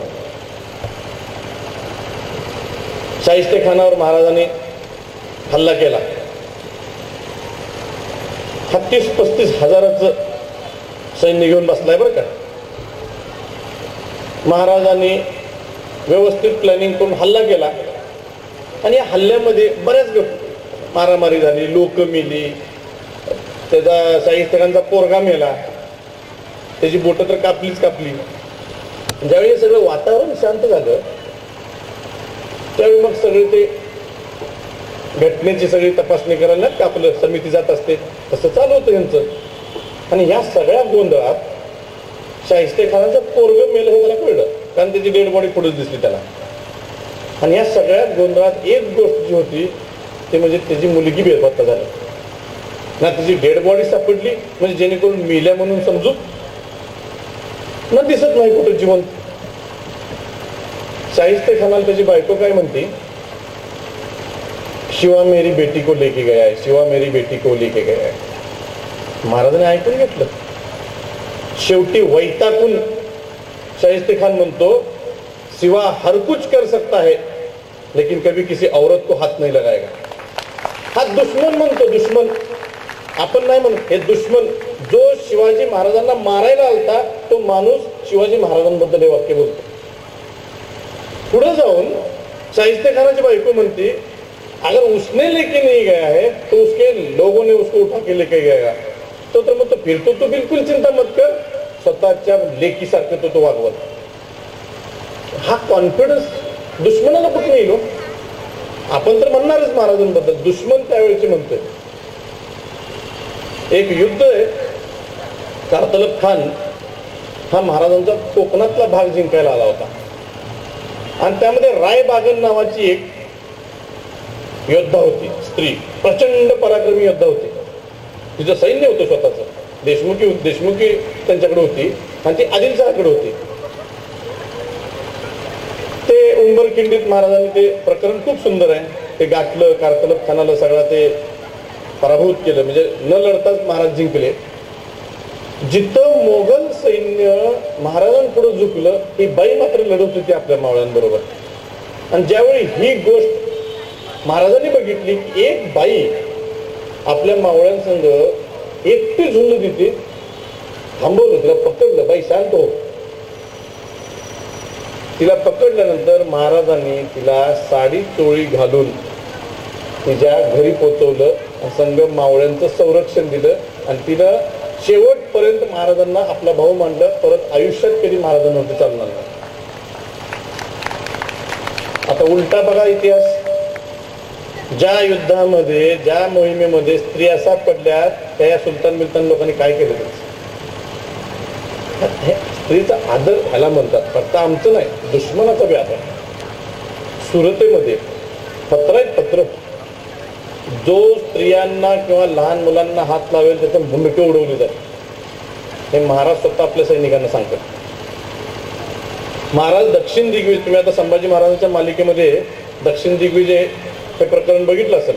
महाराज दक्षिण दिग्विजय मधनं येत असताना एक मध्ये गडी होती, त्याचं नाव आठवत नाही मला आता, आदिलशाही गडी, छोटा म्हणजे गडी म्हणजे भुईकोट किल्ल्यासारखं, ते जिंकायचं. महाराज काय म्हणजे छोटी गडी आहे, काही सैनिक मागे ठेवले, महाराज पुढे गेले. एक आठवडा झालं तरी आमची लोक काल नाही, पण महाराज काळजीने परत सैनिक घेऊन परत आल्यात की इथं काय झालं म्हणून. एक आठवडा ती छोटीशी गडी, जो माणूस लढवत होता तो बिचारा मेला, पण त्याची बायको उभा राहिली. आणि ती बाईचा पराक्रम बघून महाराज म्हणले, अरे कोण लढते, हिला थांबवा हे सगळं. महाराजांनी थांबवलं, तिच्या लेकराला मांडीवर घेतलं महाराजांनी आणि चांदीच्या चमच्यानं चांदीच्या वाटीत दूध पाजलं. एक लक्षात घ्या, ज्यावेळी एक राजा एका लेकराला मांडीवर घेतो ना, तो त्याचं पालकत्व स्वीकारतो, त्याचा अर्थ आहे त्यावेळेचा. म्हणजे त्या स्त्रीला किती आदर दिलाय, असे अनेक उदाहरण आहेत. पण ज्यावेळी महाराजांनी ही आत्मविश्वास ज्यावेळी आमच्या मनामध्ये घातला, त्यावेळी लोक महाराजांच्या पाठीमागे उभे राहिले. आणि त्यानंतर महाराजांनी सर्वांची व्यवस्था, सर्वांना पोटाशी लावणे आहे. भावनिक भाषण करून देश चालत नसतो, भावनिक भाषण करून पोट भरत नसतात. आपण लग्न करतो, नवरा बायको एकमेकाला आय लव्ह यू म्हणले, ताटात जेवण येत नाही, राबावं लागतं, मरावं लागतं, बाहेर जाऊन समाजात जावं लागतं, पैसे कमवावे लागतात, मग हे सगळं सुचतं. महाराजांनी काळजी घेतली आहे. तुम्हाला सांगतो, त्या काळी मोगल, आदिलशहा, कुतुबशहा आणि आमचं मराठ्यांचं स्वतंत्र छोटंसं राज्य, ह्या चौघांचा जर पगार कम्पेअर केला तर महाराजांच्या राज्यामध्ये सर्वात जास्त पगार होता. यासाठी 600 लोकांची, पठाणांची तुकडे आदिलशाही सोडून आमच्या राज्यात आली. बघा तुम्ही, छोट्या छोट्या गोष्टींवर या माणसानं काम केलं, एकदम छोट्या छोट्या बेसिक. स्त्रियांचं संरक्षण, ओके डन, तुझ्या पोटाची व्यवस्था लावली, ये नोकरीला, पैसे देतो, संपला. तो गेला महाराजांपुढं. काळजी कुठली? तुझ्या शेतीची काळजी मी केली, दुश्मन नुकसान करणार नाही, खात्री माझी. चल, उभी राहिली लोक येड्यासारखी उभी राहिली, जीव द्यायला तयार झाली. जीव कितीतरी दिलाय तुम्हाला माहित आहे. हे कल्याणकारी राजाचं हे वैशिष्ट्य असतं, जो बेसिक लेवलला काम करतो. बेसिक. आता दुसरं जर तुम्ही बघितलं, जी लोक आता माझ्या पाठीमागे उभा राहिल्यात, पण त्यांच्या जीवाची काळजी करायची की नाही मी? का उगा आपलं हा चल लढायला, जे लढतील, जे जगतील ते जगतील, मिली ते मिली, असं नव्हतं. 1-2-3 इतिहासातली तुम्हाला मी उदाहरणं सांगतो. आणि मी जे बोलतोय ते इतिहासात नोंद आहे. तुम्ही मला नंतर विचारलं तर मी सांगेन तुम्हाला मी हे कुठं लिहिलंय वगैरे वगैरे. चाकणचा भुईकोट किल्ला बऱ्यापैकी तुम्हाला माहित असेल. पुण्यापासून नाशिक रोडला जाताना चाकण लागतं, राजगुरुनगरच्या अलीकडे. तुम्हाला सांगतो, हे जे चौकोन आहे ना, हा चौकोन ह्याच्या डबल एवढासा किल्ला आहे, छोटा. म्हणजे हे 2 ग्राउंड करा, एवढा छोटासा किल्ला आहे. शाहिस्तेखाना आलाय. आता शाहिस्तेखानाचा प्रॉब्लेम काय होता? हा आलाय की केंद्रातलं भरपूर पैसे घेऊन औरंगजेबाकडं, जातो मी बाबा शिवाजीला मारतो. इथं येऊन बसलंय, ह्यानं बघितलंय सगळं सह्याद्रीचं प्रकरण. शक्य नव्हतं त्याला. त्यानं मान्य केलं की हे किल्ले आपण जिंकू शकत नाही. एक किल्ला जिंकायचं म्हटलं की 6-7 महिने लागल. आणि असे शिवाजीकडे लई किल्ले बाबा. मग आता औरंगजेबाकडनं सगळं एवढं पैसा, खजाना, सैन्य घेऊन आलाय. औरंगजेबाला काय अपडेट दिले पाहिजे नाही, बाबा हे जिंकलो, ते जिंकलो, मी हा शिवाजीचा किल्ला नाही. मग हे सगळं करण्यासाठी त्यानं पहिला किल्ला निवडला, सगळ्यात सोपा, भुईकोट म्हणजे चाकणचा छोटा किल्ला. सैन्य घेऊन. आणि हा शाहिस्तेखान तुम्ही लक्षात घ्या, हा मस्त मोला माणूस आहे बरं का. हा शौकीन माणूस आहे, कलेचा शौकीन आहे तो. शौकीन म्हणजे ते मूर्खासारखं काय तसलं नाही, शौकीन, कलेचा शौकीन आहे तो. आणि तो त्याला चांगल्या चांगल्या गोष्टींचा आदर आहे. दिलदार माणूस आहे तसा बघायला गेलं तर. आपला दुश्मन आहे तो भाग वेगळा आहे. हा माणूस गेला तिथं, गडाला वेढा टाकला, छोटासा किल्ला आहे. 55 दिवस युद्ध चाललंय, जवळजवळ 2 महिने. केवढा किल्ला, एवढा छोटासा. आणि आज किती लोक आहेत? 200 ते 300. ह्याला प्रश्न पडला, हा एक साधा किल्ला जर मला जिंकता नाही आला तर मी शिवाजीच्या केसाला बी धक्का लावू शकणार नाही. मग शेवटी तुम्हाला माहितीच आहे, मराठी माणूसच मराठी माणसाची प्रगती करतो आणि डबऱ्यात पण तोच घालतो. मग एक आला म्हणला, हा बुरुज सगळ्यात महत्वाचा आहे म्हणला, मजबूत आहे, हा फोडा. तुम्ही किल्ला जिंकताय, फोडा. काय फोडा? कसा फोडायचा? 55 दिवस झालं करतोय, होईना. ह्यानं काय म्हणला, जमिनीतलं भुयार खोदा, सुरुंग लावा, बुरुज उडवून टाका, सैन्यात. सोपं आहे, पटलं गड्याला या. आणि ह्याला काहीतरी करून ते किल्ला जिंकायचा होता. काय बी. मग अशा वेळी लोक, आपण बघा अडचणीत असली, कोणी काय बी सल्ला दिला आपण त्याचा ऐकतो. हा चल बाबा, का माझी प्रॉब्लेम झालं होतं ना, मला माझ्या दगडाखालचे हात काढायचे असतात. त्यानं बी ऐकलं, सुरुंग लावला, फोडला बुरुज, सैन्यात. आता मात्र आमच्या 200-300 मावळ्यांची पंचायत झाली. बरं, किल्ला कुठला जिंकतोस बाबा तू? एक छोटा भुईकोट, आत 200-300 ते हत्तीवर आले. असा हत्तीवर बसलाय शाहिस्तेखान आणि असा चाललाय. बुरुज आत गेला. आत भयंकर युद्ध सुरू आहे. त्या युद्धामध्ये एक माणूस हातात 2 तलवारा घेऊन असा लढतोय, मुघल सैन्यांना त्याच्या जवळ जाणं शक्य होत नव्हतं. हे बघतंय हत्तीवर बसून बरं का. त्यावेळी कौल देणे हा एक प्रकार होता. महाराजांनी पण कौल दिलता. ज्यावेळी जावळीवर महाराजांनी आक्रमण केलं, मुरारबाजी देशपांडे हे जावळीच्या मोरांकडे लढत होते आणि ते अशा प्रकारे लढत होते, मावळ्यांना सोडा, महाराजांना सुद्धा जवळ जाणं शक्य नव्हतं. असला भयंकर लढत होता तो माणूस, हातात असा दांडपट्टा घेऊन. कौल दिला महाराजाने, बाबा थांब. कौल देणे म्हणजे काय? एक पांढरं फडकं किंवा काहीतरी एक निशाण असायचं, पण ते पांढऱ्या कलरचं. त्यानं कौल दिला की जे काही युद्ध सगळं चालू आहे सगळ्यांनी तिथल्या तिथं थांबायचं. थांबला. शाहिस्तेखानानं कौल दिला, थांबले सगळे. ते अरे बाबा तू का लढतोयस? हा सांगतोय त्या योद्ध्याला, फिरंगोजी नरसाळा त्यांचं नाव. का लढतोयस तू? तुझा किल्ला आम्ही फोडलाय, सैन्य आत घुसले, तुला आम्ही मारणार आहे, तू का लढतोयस एवढा? तुझ्यासारख्या पराक्रमी वीराची आम्हाला गरज आहे, तो आमच्याकडे ये. एक लक्षात घ्या, आमदार पण फुटतात की नाही? किती रुपयासाठी?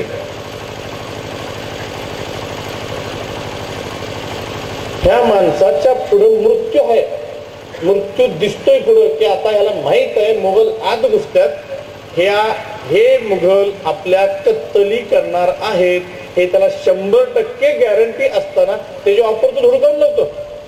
तू काय मला देणार आहेस? जे देस ते माझ्या राजाने मला दिले. खुश झाला शाहिस्ते खान.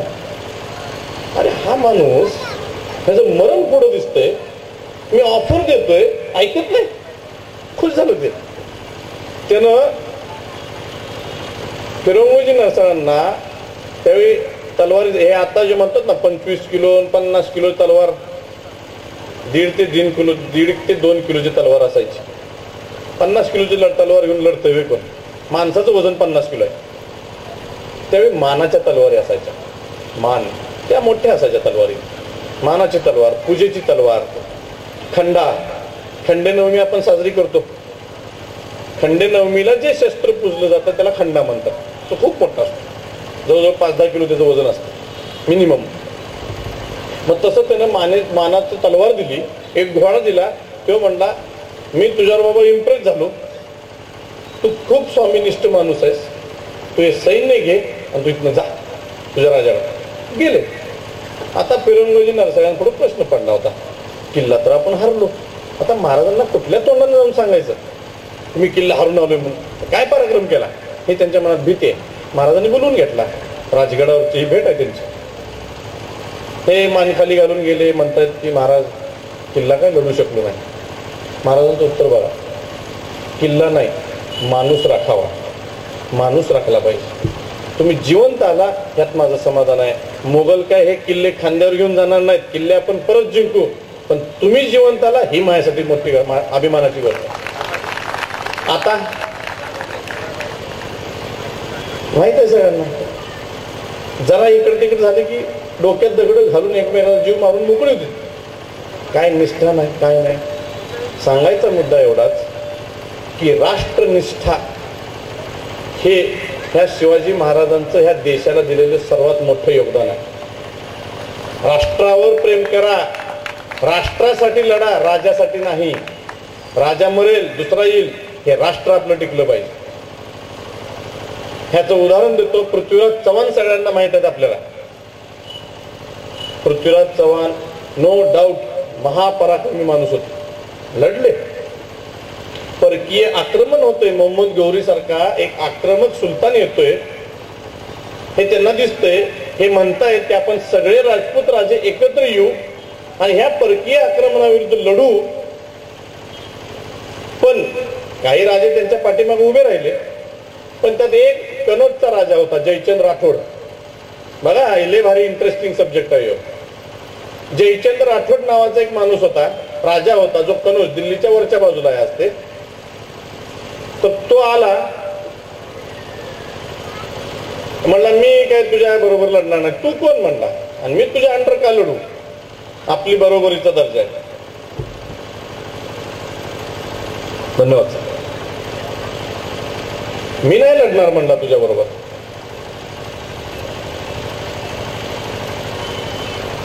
मोहम्मद गौरीनं आक्रमण केलं, पृथ्वीराज चव्हाणांनी त्याला 2-3 वेळा हरवला. मोहम्मद गौरीनं रिक्वेस्ट केली की बाबा मला पकडलाय, मला माफ कर, मी काही परत येत नाही, मला सोडून दे. दिलं सोडून. त्याच्यानंतर जयचंद राठोडची जी कन्या होती संयोगिता, तिचं पृथ्वीराज चव्हाणावर खूप प्रेम होतं.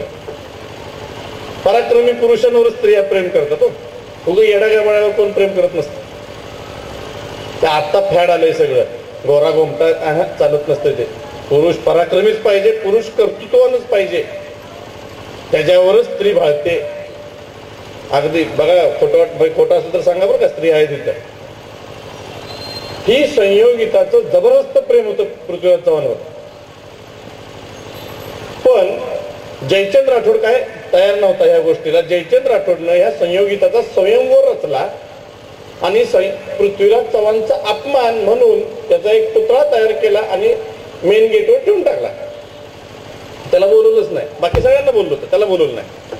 पृथ्वीराज चव्हाण पण हुशार, बरोबर प्लॅनिंग केला, कनोज मध्ये गेला, संयोगिताला उचललं, पळून आणलं, लग्न करून मोकळा.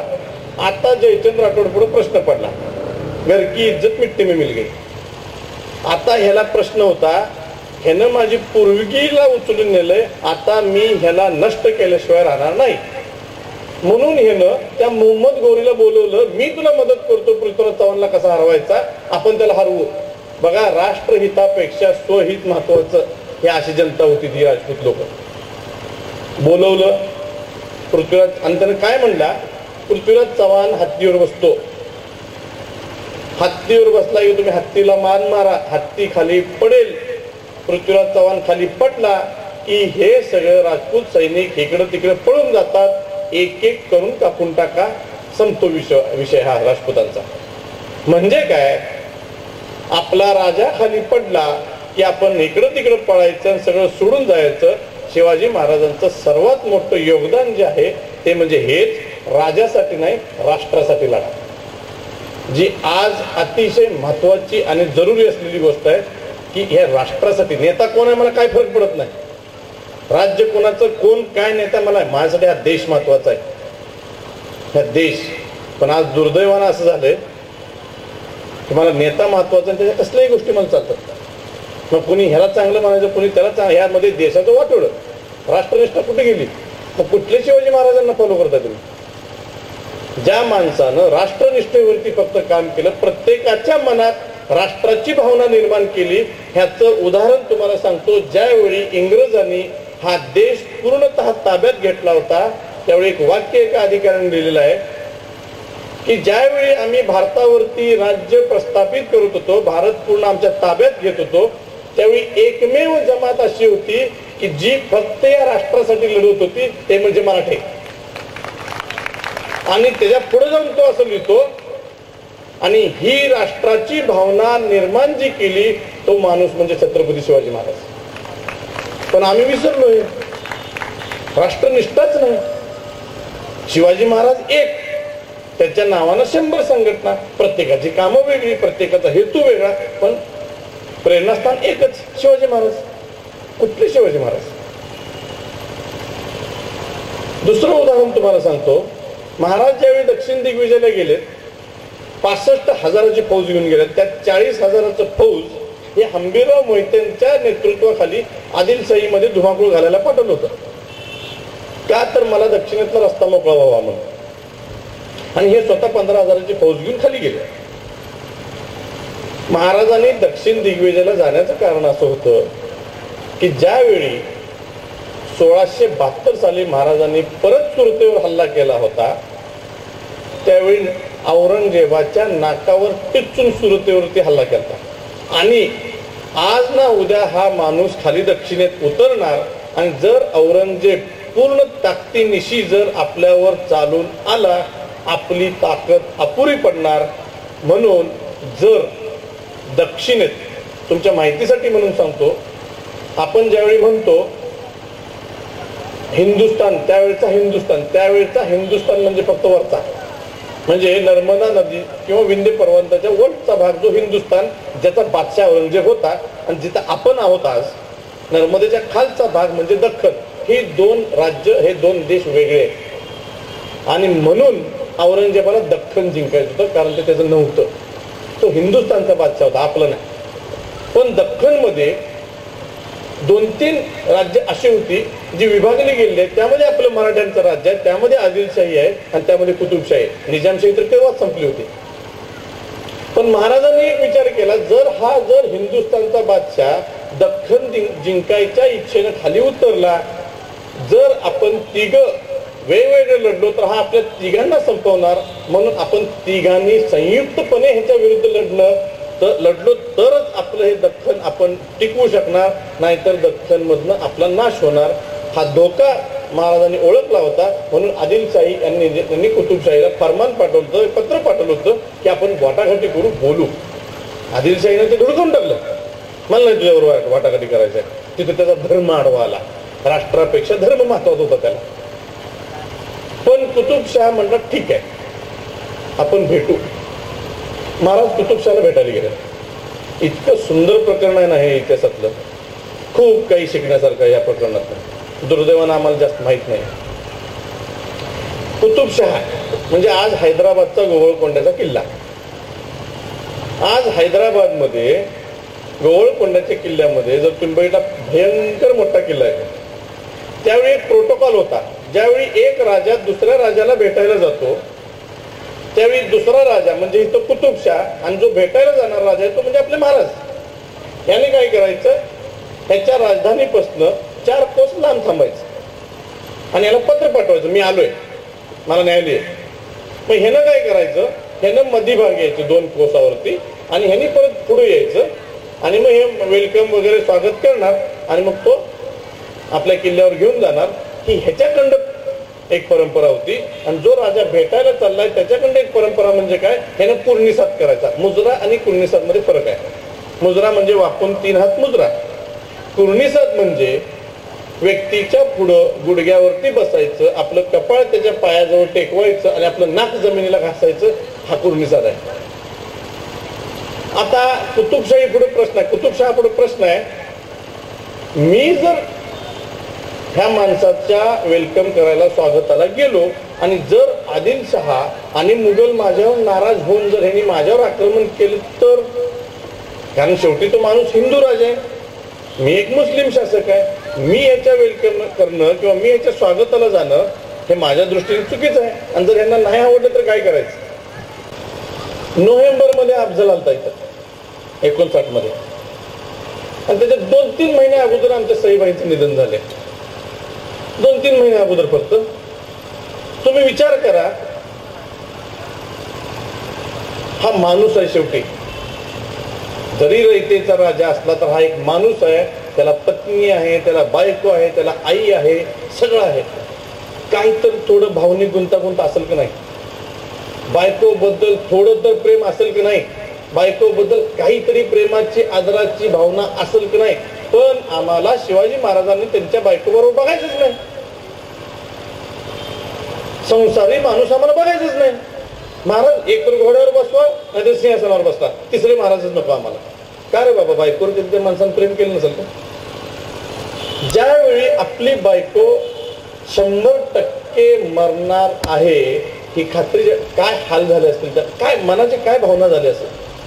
आणि पहिली बायको आहे बरं का पहिली राणी आहे. असं झाल्यावरती सुद्धा महाराजांनी आता असं इतिहास प्रत्येक गोष्टीचं उत्तर देत नाही प्रत्येक गोष्टीचा पुरावा देत नाही. पण त्यावेळी एक प्रथा होती एकांत म्हटले की आजूबाजूच्या सगळ्यांनी बाहेर जायचं. बायको बरोबर 4 गोष्टी बोलला असेल की नाही माणूस का नाही. आता काय बोलला असेल देवाला माहित किंवा त्या नवरा बायकोला माहित. पण महाराज तिथनं सरळ उठून अफजल खानाच्या बंदोबस्ताला गेलेत. किती मोठा काळजावर दगड ठेवला असेल त्या माणसानं. बायको मरते हो मरणाच्या दारात आहे. मी परत आल्यावर इथे तोंड बघायला मिळेल की नाही मला माहित नाही. हा माणूस उठून गेला. तुम्ही विचार करा काय काय मानसिक स्थिती झाली असेल महाराजांची. आणि अशा ह्याच्यात जाऊन अफजल खानाला महाराजा तो मारलाच. पण दुर्दैव असं की त्या माणसाला बिचारायला आपल्या बायकोला शेवटचा चेहरा बघता आला नाही. दुःख आहे की नाही. तो माणूस आम्हाला बघायचा आहे की नाही. नवरा म्हणून बघू का नको बाप म्हणून बघायचा का नाही त्या माणसाकडे. जर हे बघायचं थांबवलं तर देव झालेच. हा माणूस कसा आहे. हा माणूस बघा तुम्ही हा माणूस कसा आहे. प्रत्येक ठिकाणी कुठलंही महाराजांच्या आयुष्यातली कुठलीही घटना घ्या भावनिकता अजिबात नाही. प्रॅक्टिकल वस्तुस्थिती ऍक्सेप्ट करून त्यावरती चोख नियोजन करून अंमलबजावणी करणे संपला विषय. कुठेही भावनिकता नाही. पण जिथं भावनिकता हे आहेच. रयतेवर प्रेम केलंच रयतेसाठी राज्य उभं केले. कसं आहे आहेत कसे महाराज हे पराक्रमाच्या पलीकडे हा माणूस आहे कसा का प्रेरणास्थान आहे आज हा माणूस. चला मध्ययुग सोडून द्या इंग्रजांच्या काळात या ज्यावेळी इंग्रजांनी आपल्या देशावर राज्य करायला सुरुवात केली किंवा हळूहळू ते सगळं भारत देशने आपल्या अंमलाखाली यायला सुरुवात केला, त्यावेळी ह्याची सुरुवात झाली बंगालमध्ये. ज्यावेळी बंगालमध्ये हे सगळं सुरू होतं त्यावेळी बंगाली लोक मराठ्यांचा एवढा तिरस्कार करून दिली काय विचारू नका. भयंकर तिरस्कार करायची बंगाली लोक. का तर आमची लोक तिथं जाऊन धुडकूस करून आणते. आजही मराठ्यांचं तिथं अनेक इतिहासाच्या खुणा आहेत. अनेक एक पूल आहे आपल्याकडे, असे पूल आहेत ना दगडी, ते आपल्या मराठ्यांनी बांधलेली पूल आहेत तिथं. अजून खूप इतिहासाच्या पाऊलखुणा आहेत तिथं. हे काळ असा आला, इंग्रजांनी जो अत्याचार आमच्यावर सुरू केला, हा अत्याचार मोगलांपेक्षा किंवा सुलतानांपेक्षा भयंकर होता. आणि त्यावेळी त्यांना कळलं की जर ह्या इंग्रजांपासून जर आपल्याला सुटका करून घ्यायची असेल तर आपल्याला मराठ्यांच्या इतिहासाचा आधार घ्यावा लागेल. त्यामध्ये एक घटना आहे, तुम्हाला सांगतो. R.C. दत्त म्हणून एक बंगाली लेखक होते, इतिहास अभ्यासक होते, थोडे राष्ट्रवादी विचाराचे होते. राष्ट्रप्रथम, राष्ट्राचा विचार करणारा माणूस होता तो. त्यांनी 1878 साली 2 ग्रंथ लिहिले. त्या ग्रंथाचं नाव होतं महाराष्ट्र जीवन प्रभात. हे बंगाली लोक वला ब म्हणतात, म्हणून जीवन प्रभात म्हणजे महाराष्ट्राच्या जीवनाचा सूर्योदय. आणि दुसरं होतं राजपूत जीवन संध्या म्हणजे राजपुतांच्या इतिहासाचा सूर्यास्त. हे 2 ग्रंथ लिहिले. अप्रतिम ग्रंथ होते ते. एक प्रेरणादायी ग्रंथ होते. त्यामध्ये एक पॅराग्राफ मला इतका भावला ज्यामध्ये महाराजांचं आणि मराठ्यांचं वर्णन केले. त्यानं मी तुम्हाला वाचून दाखवतो. तो काय म्हणतात R.C. दत्त.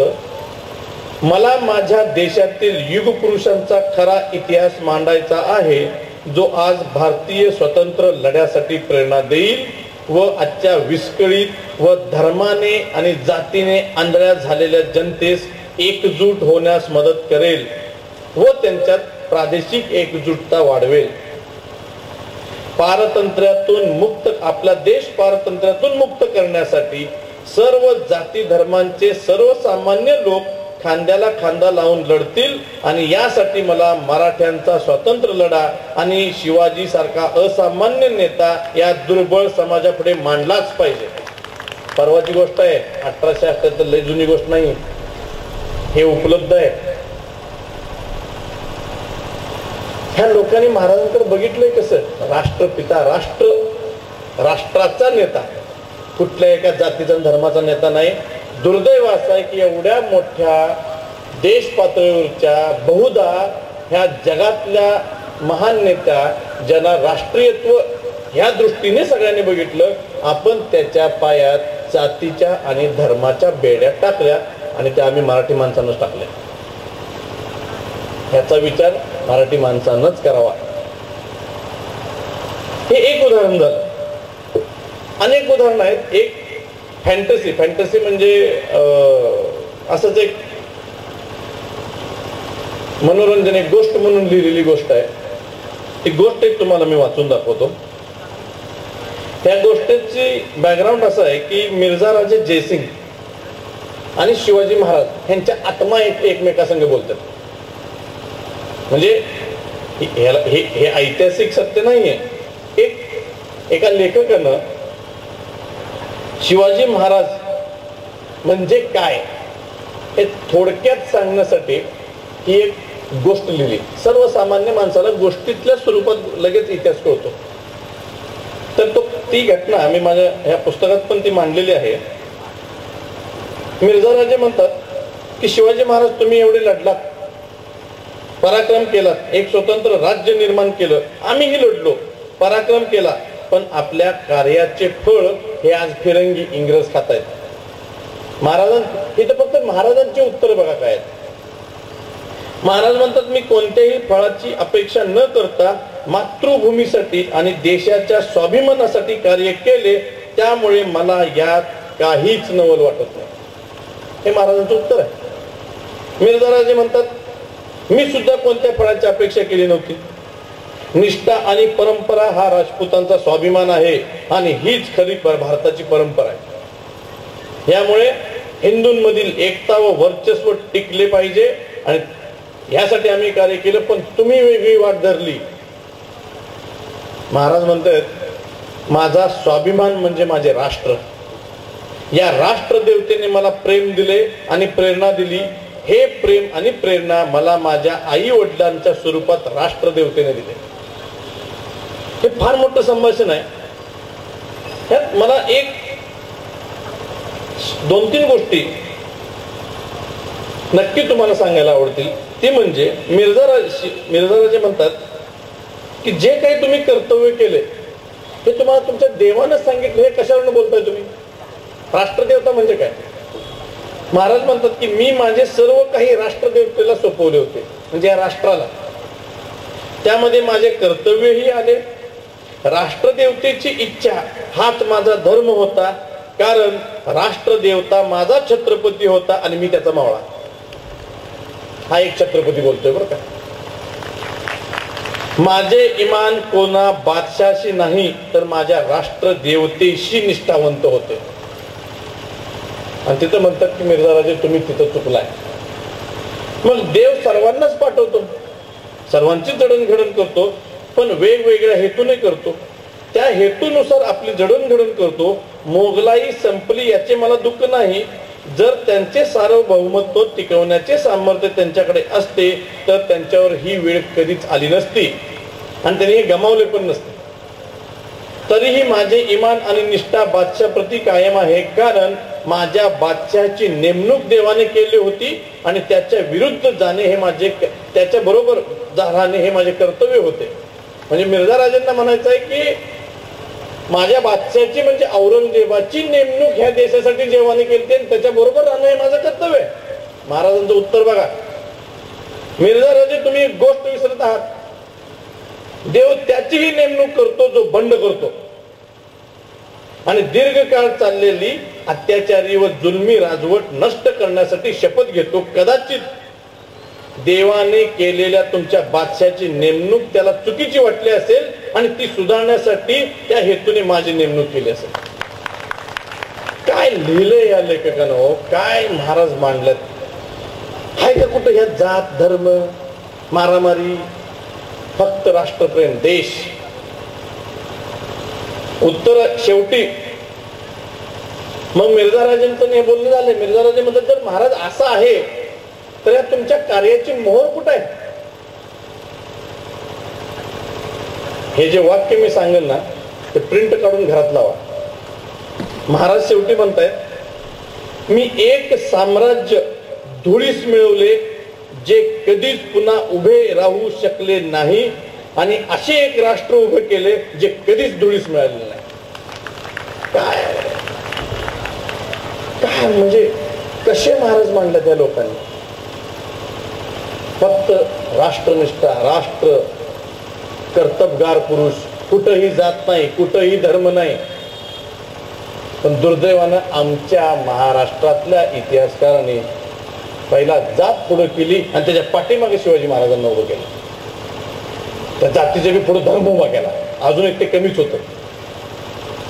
ह्यात मी लिहिलंय नक्की महाराज कोणाचे. बर ही लोक मला माहित नाहीत. चला आपल्याला माहित नाहीत सामान्य माणसाला. अटल बिहारी वाजपेयी सगळ्यांना माहित आहेत. वारले काही दिवसांपूर्वी, वर्षापूर्वी महाराज अटल बिहारी वाजपेयी वारले. अटल बिहारी वाजपेयी 1948 साली नागपूरमध्ये त्यांनी एक भाषण ऐकलं होतं संभाजी महाराजांवर. आणि ते संभाजी महाराजांवर भाषण ऐकून ते एवढे प्रेरित झाले की त्यांनी पुढे 6-7 वर्ष फक्त संभाजी महाराजांचा अभ्यास केला. आणि 6-7 वर्षांनी एका ठिकाणी भाषण देताना ते काय म्हणजे शिवाजी महाराज आणि संभाजी महाराज ह्यांच्याबद्दल काय बोलतायत बघा. आणि माहिती तुम्हाला माहित आहे अटल बिहारी वाजपेयी खूप सुंदर कवी होते.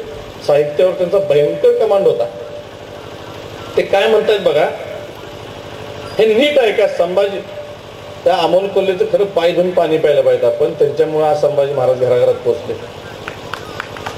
नाहीतर संभाजी माफ करा ही शिवी करून ठेवली होती लोकांनी. अटल बिहारी वाजपेयी काय म्हणतात बघा, व्यक्ति की पुण्याई, व्यक्ति की शक्ति, व्यक्ति का स्वत्व प्रकट होता है उसके अंतिम क्षणों में. संभाजी महाराज समझौता कर सकते थे पर उन्होंने नहीं किया. अगर वो शरीर से दुर्बल होते, अगर मन से कच्चे होते, जिस तरह के व्यसनों का उनके जीवन में उल्लेख किया जाता है, अगर उस तरह के व्यसनों का वो शिकार होते तो अंतिम परीक्षा में वे विफल हो जाते, लेकिन वो अंतिम परीक्षा में सफल हो गए. पीढ़ियों तक हमें उनके बलिदान से प्रेरणा मिलेगी. उनके जीवन का क्षण और क्षण, शरीर का कण और कण स्वतंत्रता के लिए समर्पित किया है. छत्रपति शिवाजी याद किए जाए विजय के लिए और छत्रपति संभाजी महाराज का स्मरण किया जाए बलिदान के लिए. आता अटल बिहारी वाजपेयी तर आमच्या महाराष्ट्रातले आहेत ना, शिवप्रेमी आहेत. का बरं त्यांनी बरं अटल बिहारी वाजपेयींनी कधी शिवाजी महाराजांचं नाव घेऊन मत पण मागितलं कुणाला? का बरं या माणसानं असं लिहिलं असेल? अभ्यास केला त्या माणसानं, ह्या दोन राजांचा वैचारिक, ह्या व्यक्तिमत्वांचा अभ्यास केला या माणसानं, म्हणून ही लोक हे असं लिहितात. पण दुर्दैवानं हे आमच्यापर्यंत आलं नाही. वेगळेच शिवाजी महाराज आले आणि त्यातून उत्पन्न झाले किंवा समाजामध्ये एक अशी गोष्टी आली ज्यातून फक्त प्रश्न प्रकट झाले, वाद प्रकट झाले आणि शिवाजी महाराज आणि संभाजी महाराजांचा इतिहास एवढा संवेदनशील करून टाकला, कुठं बोलणं अवघड झालं. का बरं मी शिवाजी महाराजांवर एक पिक्चर काढू नये, त्यात त्यांची पत्नी दाखवू नये, बायकोवर प्रेम केलं नाही? संभाजी महाराजांना खांद्यावर घेऊन खेळले नसतील? आपल्या मुलासाठी हा बिचारा बाप असा घोडा म्हणून पोटाला पाठीवर बसून फिरवलं नसेल? बघायचेच नाहीत ना ते शिवाजी महाराजांना. मग तुम्ही विचार करा, आज जे आपण दंगा करतो की शिवाजी महाराजांचं असं झालं, संभाजी महाराजांचा इतिहास असं केला, हे केलं, आज शिवाजी महाराजांचं दैवत्व होतंय, हे होतंय, 8-10 हात असे दाखवून शिवाजी महाराजांना देव दाखवलं तर अहो तो एक पेंटिंग असे करतात ना, तुम्ही 10 पेंटिंग तयार करा ना जिथं शिवाजी महाराज माणूस म्हणून दाखवू, आपण एक राजा म्हणून दाखवू. आपण ह्या सगळ्या गोष्टींना आपण जबाबदार आहोत आणि ही गोष्ट मी स्वतः स्वीकारली म्हणून मी शिवाजी महाराजांकडे वेगळ्या दृष्टीने बघायला सुरू केलं. आणि जे काही मी 5-7 वर्ष यात घातले यामध्ये अनेक मला मातब्बर इतिहास अभ्यासकांची, आमच्या मांडे सरांची खूप मदत झाली, मित्रांची मदत झाली. आणि त्यातून मग मी एक पुस्तक लिहिलं ज्यामध्ये मला असे शिवाजी महाराज दिसले.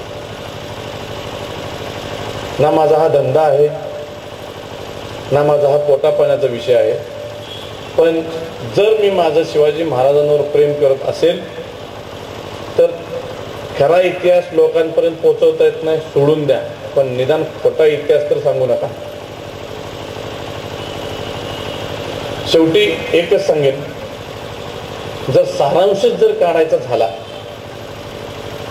जे काही शिवाजी महाराजांनी राज्य उभं केलं हे आपल्यासारख्या गोरगरीब आणि सामान्य माणसासाठी उभं केलं. त्यांची एकच इच्छा होती की आपल्या राज्यातली किंवा आपल्या देशातली लोक सुखात, समृद्धीत आणि एकजुटीने राहावेत, प्रगती करावी. म्हणून मी शिवाजी महाराजांची जर व्याख्या कोणी मला विचारली एका वाक्यात, जर शिवाजी महाराज जर सांगायचे असतील, तुम्ही ज्या क्षेत्रात आहात त्या क्षेत्राचं अतिउच्च शिखर गाठणे म्हणजे छत्रपती शिवाजी.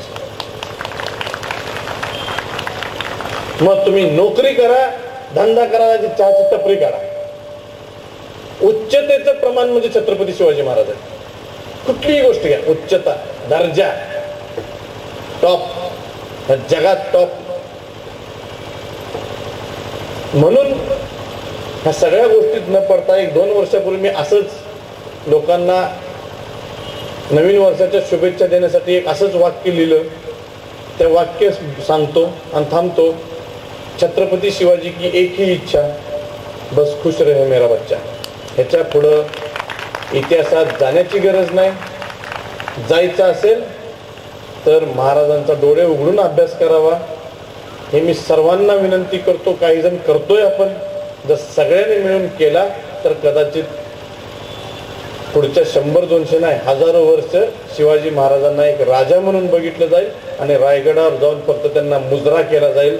पाया पडायचं नाही. मुजरा राजा आहे, मुजराच करायचा. पाया पडायचा ना देवळात जावा, नारळ फोडा तिथं रायगडावर मुजरा.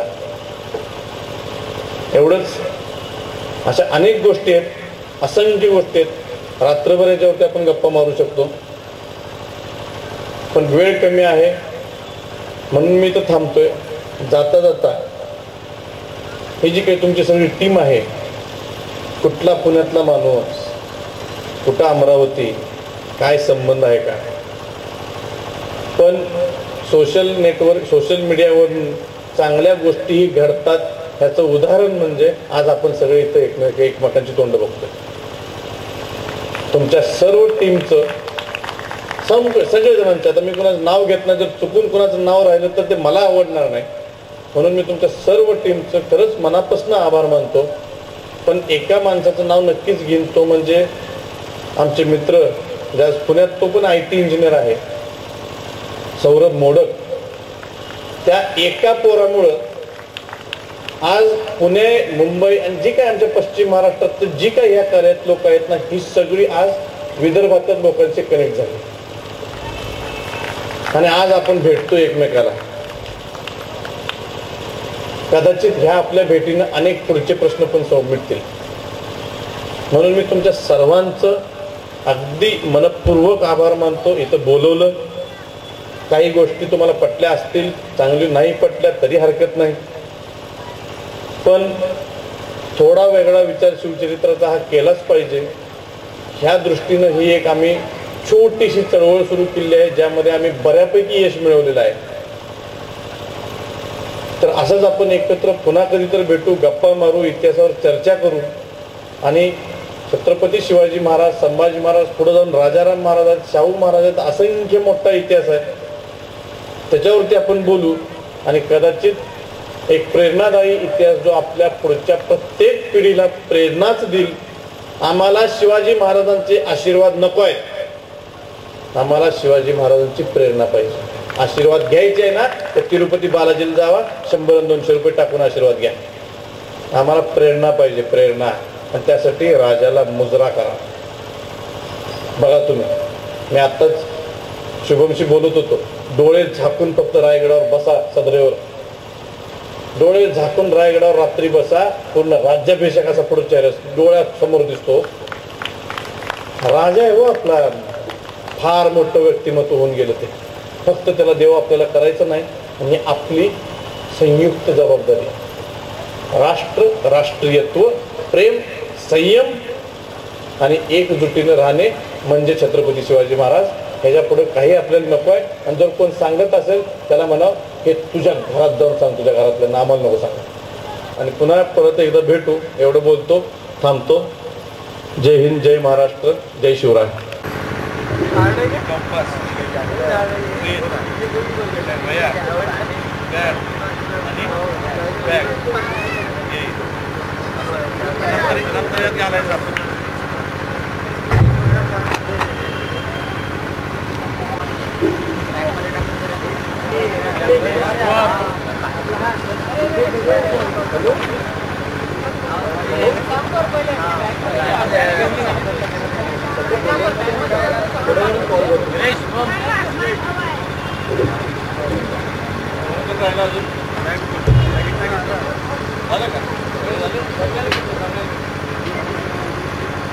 नमस्कार मंडळी, VSN न्यूजमध्ये आपल्यासोबत आहे आज प्रशांत दादा लवटे सर.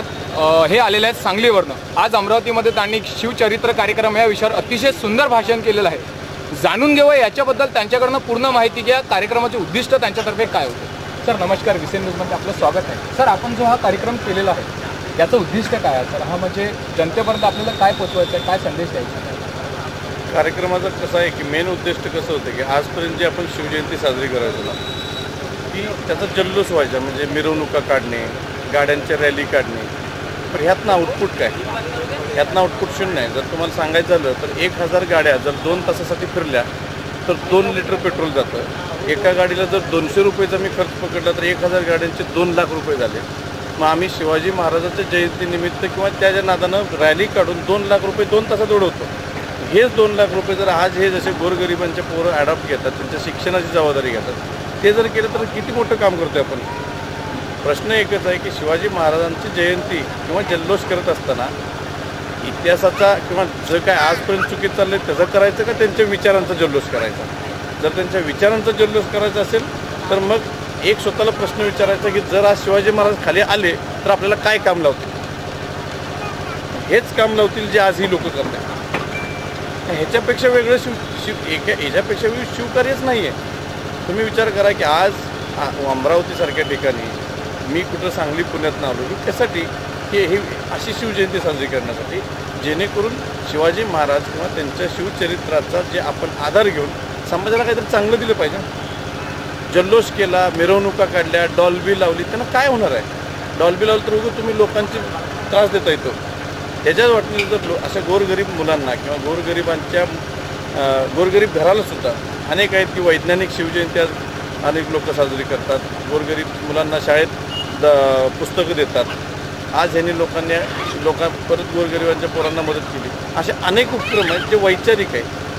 ते जर केले तर खऱ्या अर्थानं आपण शिवाजी महाराजांना एक आदरांजली देतो किंवा त्यांच्या कार्याचा पण जल्लोष करतो. हे जे काम सुरू केले ना आज अमरावतीसारख्या ठिकाणी सुरू झालं, काही 2-3 वर्षापूर्वी पुणे, मुंबई यासारख्या ठिकाणी सुरू झालं. जर हे असंच कंटिन्यू झालं, जर फेसबुक आणि व्हॉट्सअप हे लोक आज ह्या शिवाय देतात या माध्यमांना की हे काय आले काय नाही चुकीचं आहे, पण ह्याचा उपयोग तुम्ही आज बघा ना की आज अमरावतीसारख्या ठिकाणी मी सांगलीतनं येऊन इथं मी आज अमरावतीसारख्या लोकांबरोबर बोलतो.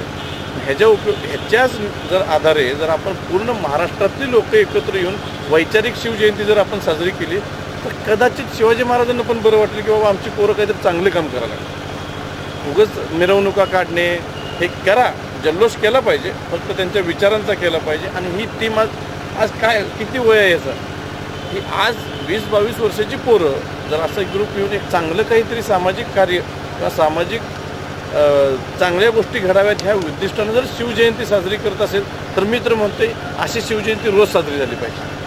महाराजांच्या विचारांची शिवजयंती रोज साजरी झाली पाहिजे जेणेकरून आपण चांगलं काहीतरी करू समाजासाठी. जर हे होत नसेल तर माझं मत आहे महाराजांचं नाव न घेता गप आपला संसार बघणं कधीही योग्य होईल आणि आपापल्या कामातमध्ये मग्न राहणं होईल. ही जी लोक करतात खरंच ह्याला तोड नाही. कारण मला माहीत आहे की आजपर्यंत विदर्भ, मराठवाडा ह्या भागात कशा प्रकारे शिवजयंती साजरा केल्या जायच्या. आज हे चेंज होतोय ना. हा चेंज का होतोय की काही विचाराची लोक एकत्र येतात, काहीतरी नवीन काहीतरी बघायचं बघतात. लोक इतिहासावरती पुस्तकं लिहायला लागली, चांगल्या पेंटिंग्स आज महाराजांच्या मार्केटमध्ये. नाही तर तेच होत होतं. वैचारिक शिवाजी महाराज, घरगुती शिवाजी महाराज, कुटुंब वात्सल्य शिवाजी महाराज, एक स्थापत्यकला शिवाजी महाराजांचे किल्ले, अशा अनेक गोष्टी यायला लागल्यात. अशी जर कार्य जर शिवजयंतीच्या किंवा या माध्यमातून जर होत असतील तर मला वाटते हे अतिशय एक चांगलं काम आहे. आणि जे अशा संस्था प्रत्येक गावात आहेत त्या संस्था करायला लागल्यात आणि हे खरंच चांगलं आहे. आणि अशीच शिवजयंती साजरी झाली पाहिजे. आणि ह्या विचारापोटी आज एवढ्याला मी या आपल्या मित्रांसाठी आलो आहे. बाकी काही कारण नाही. सुंदर काम आहे या सगळ्या लोकांचं. आणि असंच शिवजयंती जर साजरी केली तर कदाचित त्यातनं चांगलं काहीतरी बाहेर येईल. आणि जेणेकरून जे आज प्रश्न आपल्यासमोर उभे आहेत, अनेक लेवलचे आहेत, शैक्षणिक क्षेत्रात आहेत, मेडिकल क्षेत्रात आहेत, इन्फ्रास्ट्रक्चर क्षेत्रात आहेत, हे कदाचित ह्या कार्यातून प्रश्न सॉल्व्ह पण होतील. म्हणून हे असंच झालं पाहिजे आणि हे सुंदर काम करतात. आणि अशावेळी मी तर काही एक निमित्त आहे. अशा असंख्य लोक फेसबुक आणि व्हॉट्सअपच्या क्षेत्रातून असंख्य लोक अशा कार्याला पाठिंबा देतात आणि पाठिंबा उभे राहतात. त्यामुळे हे सुंदर कार्य आहे. आणि मी खरंच म्हणजे हे कार्य बघूनच मी एवढा लांब आलो. नाहीतर काय मी काय असा काय मोठा वक्ता पण नाही आहे किंवा इतिहास संशोधक पण नाही किंवा काही नाही. पण असं जर कुठं होत असेल तर ही सगळी लोक एकत्र येतात आणि एक चांगली गोष्ट घडते. आणि असं महाराष्ट्रभर हळूहळू होत आहे. आणि ह्याचा नक्कीच आपल्याला पुढे बघून तुम्हाला आपल्याला सगळ्यांना फायदा होईल या गोष्टी. धन्यवाद सर. मंडळी, निश्चितच सरांनी आपल्याला एक चांगली आणि शिवाजी महाराजांबद्दल सोप्या आणि सरळ भाषेत माहिती दिलेल्या. पाहत राहा VCN न्यूज विदर्भ 365 अमरावती.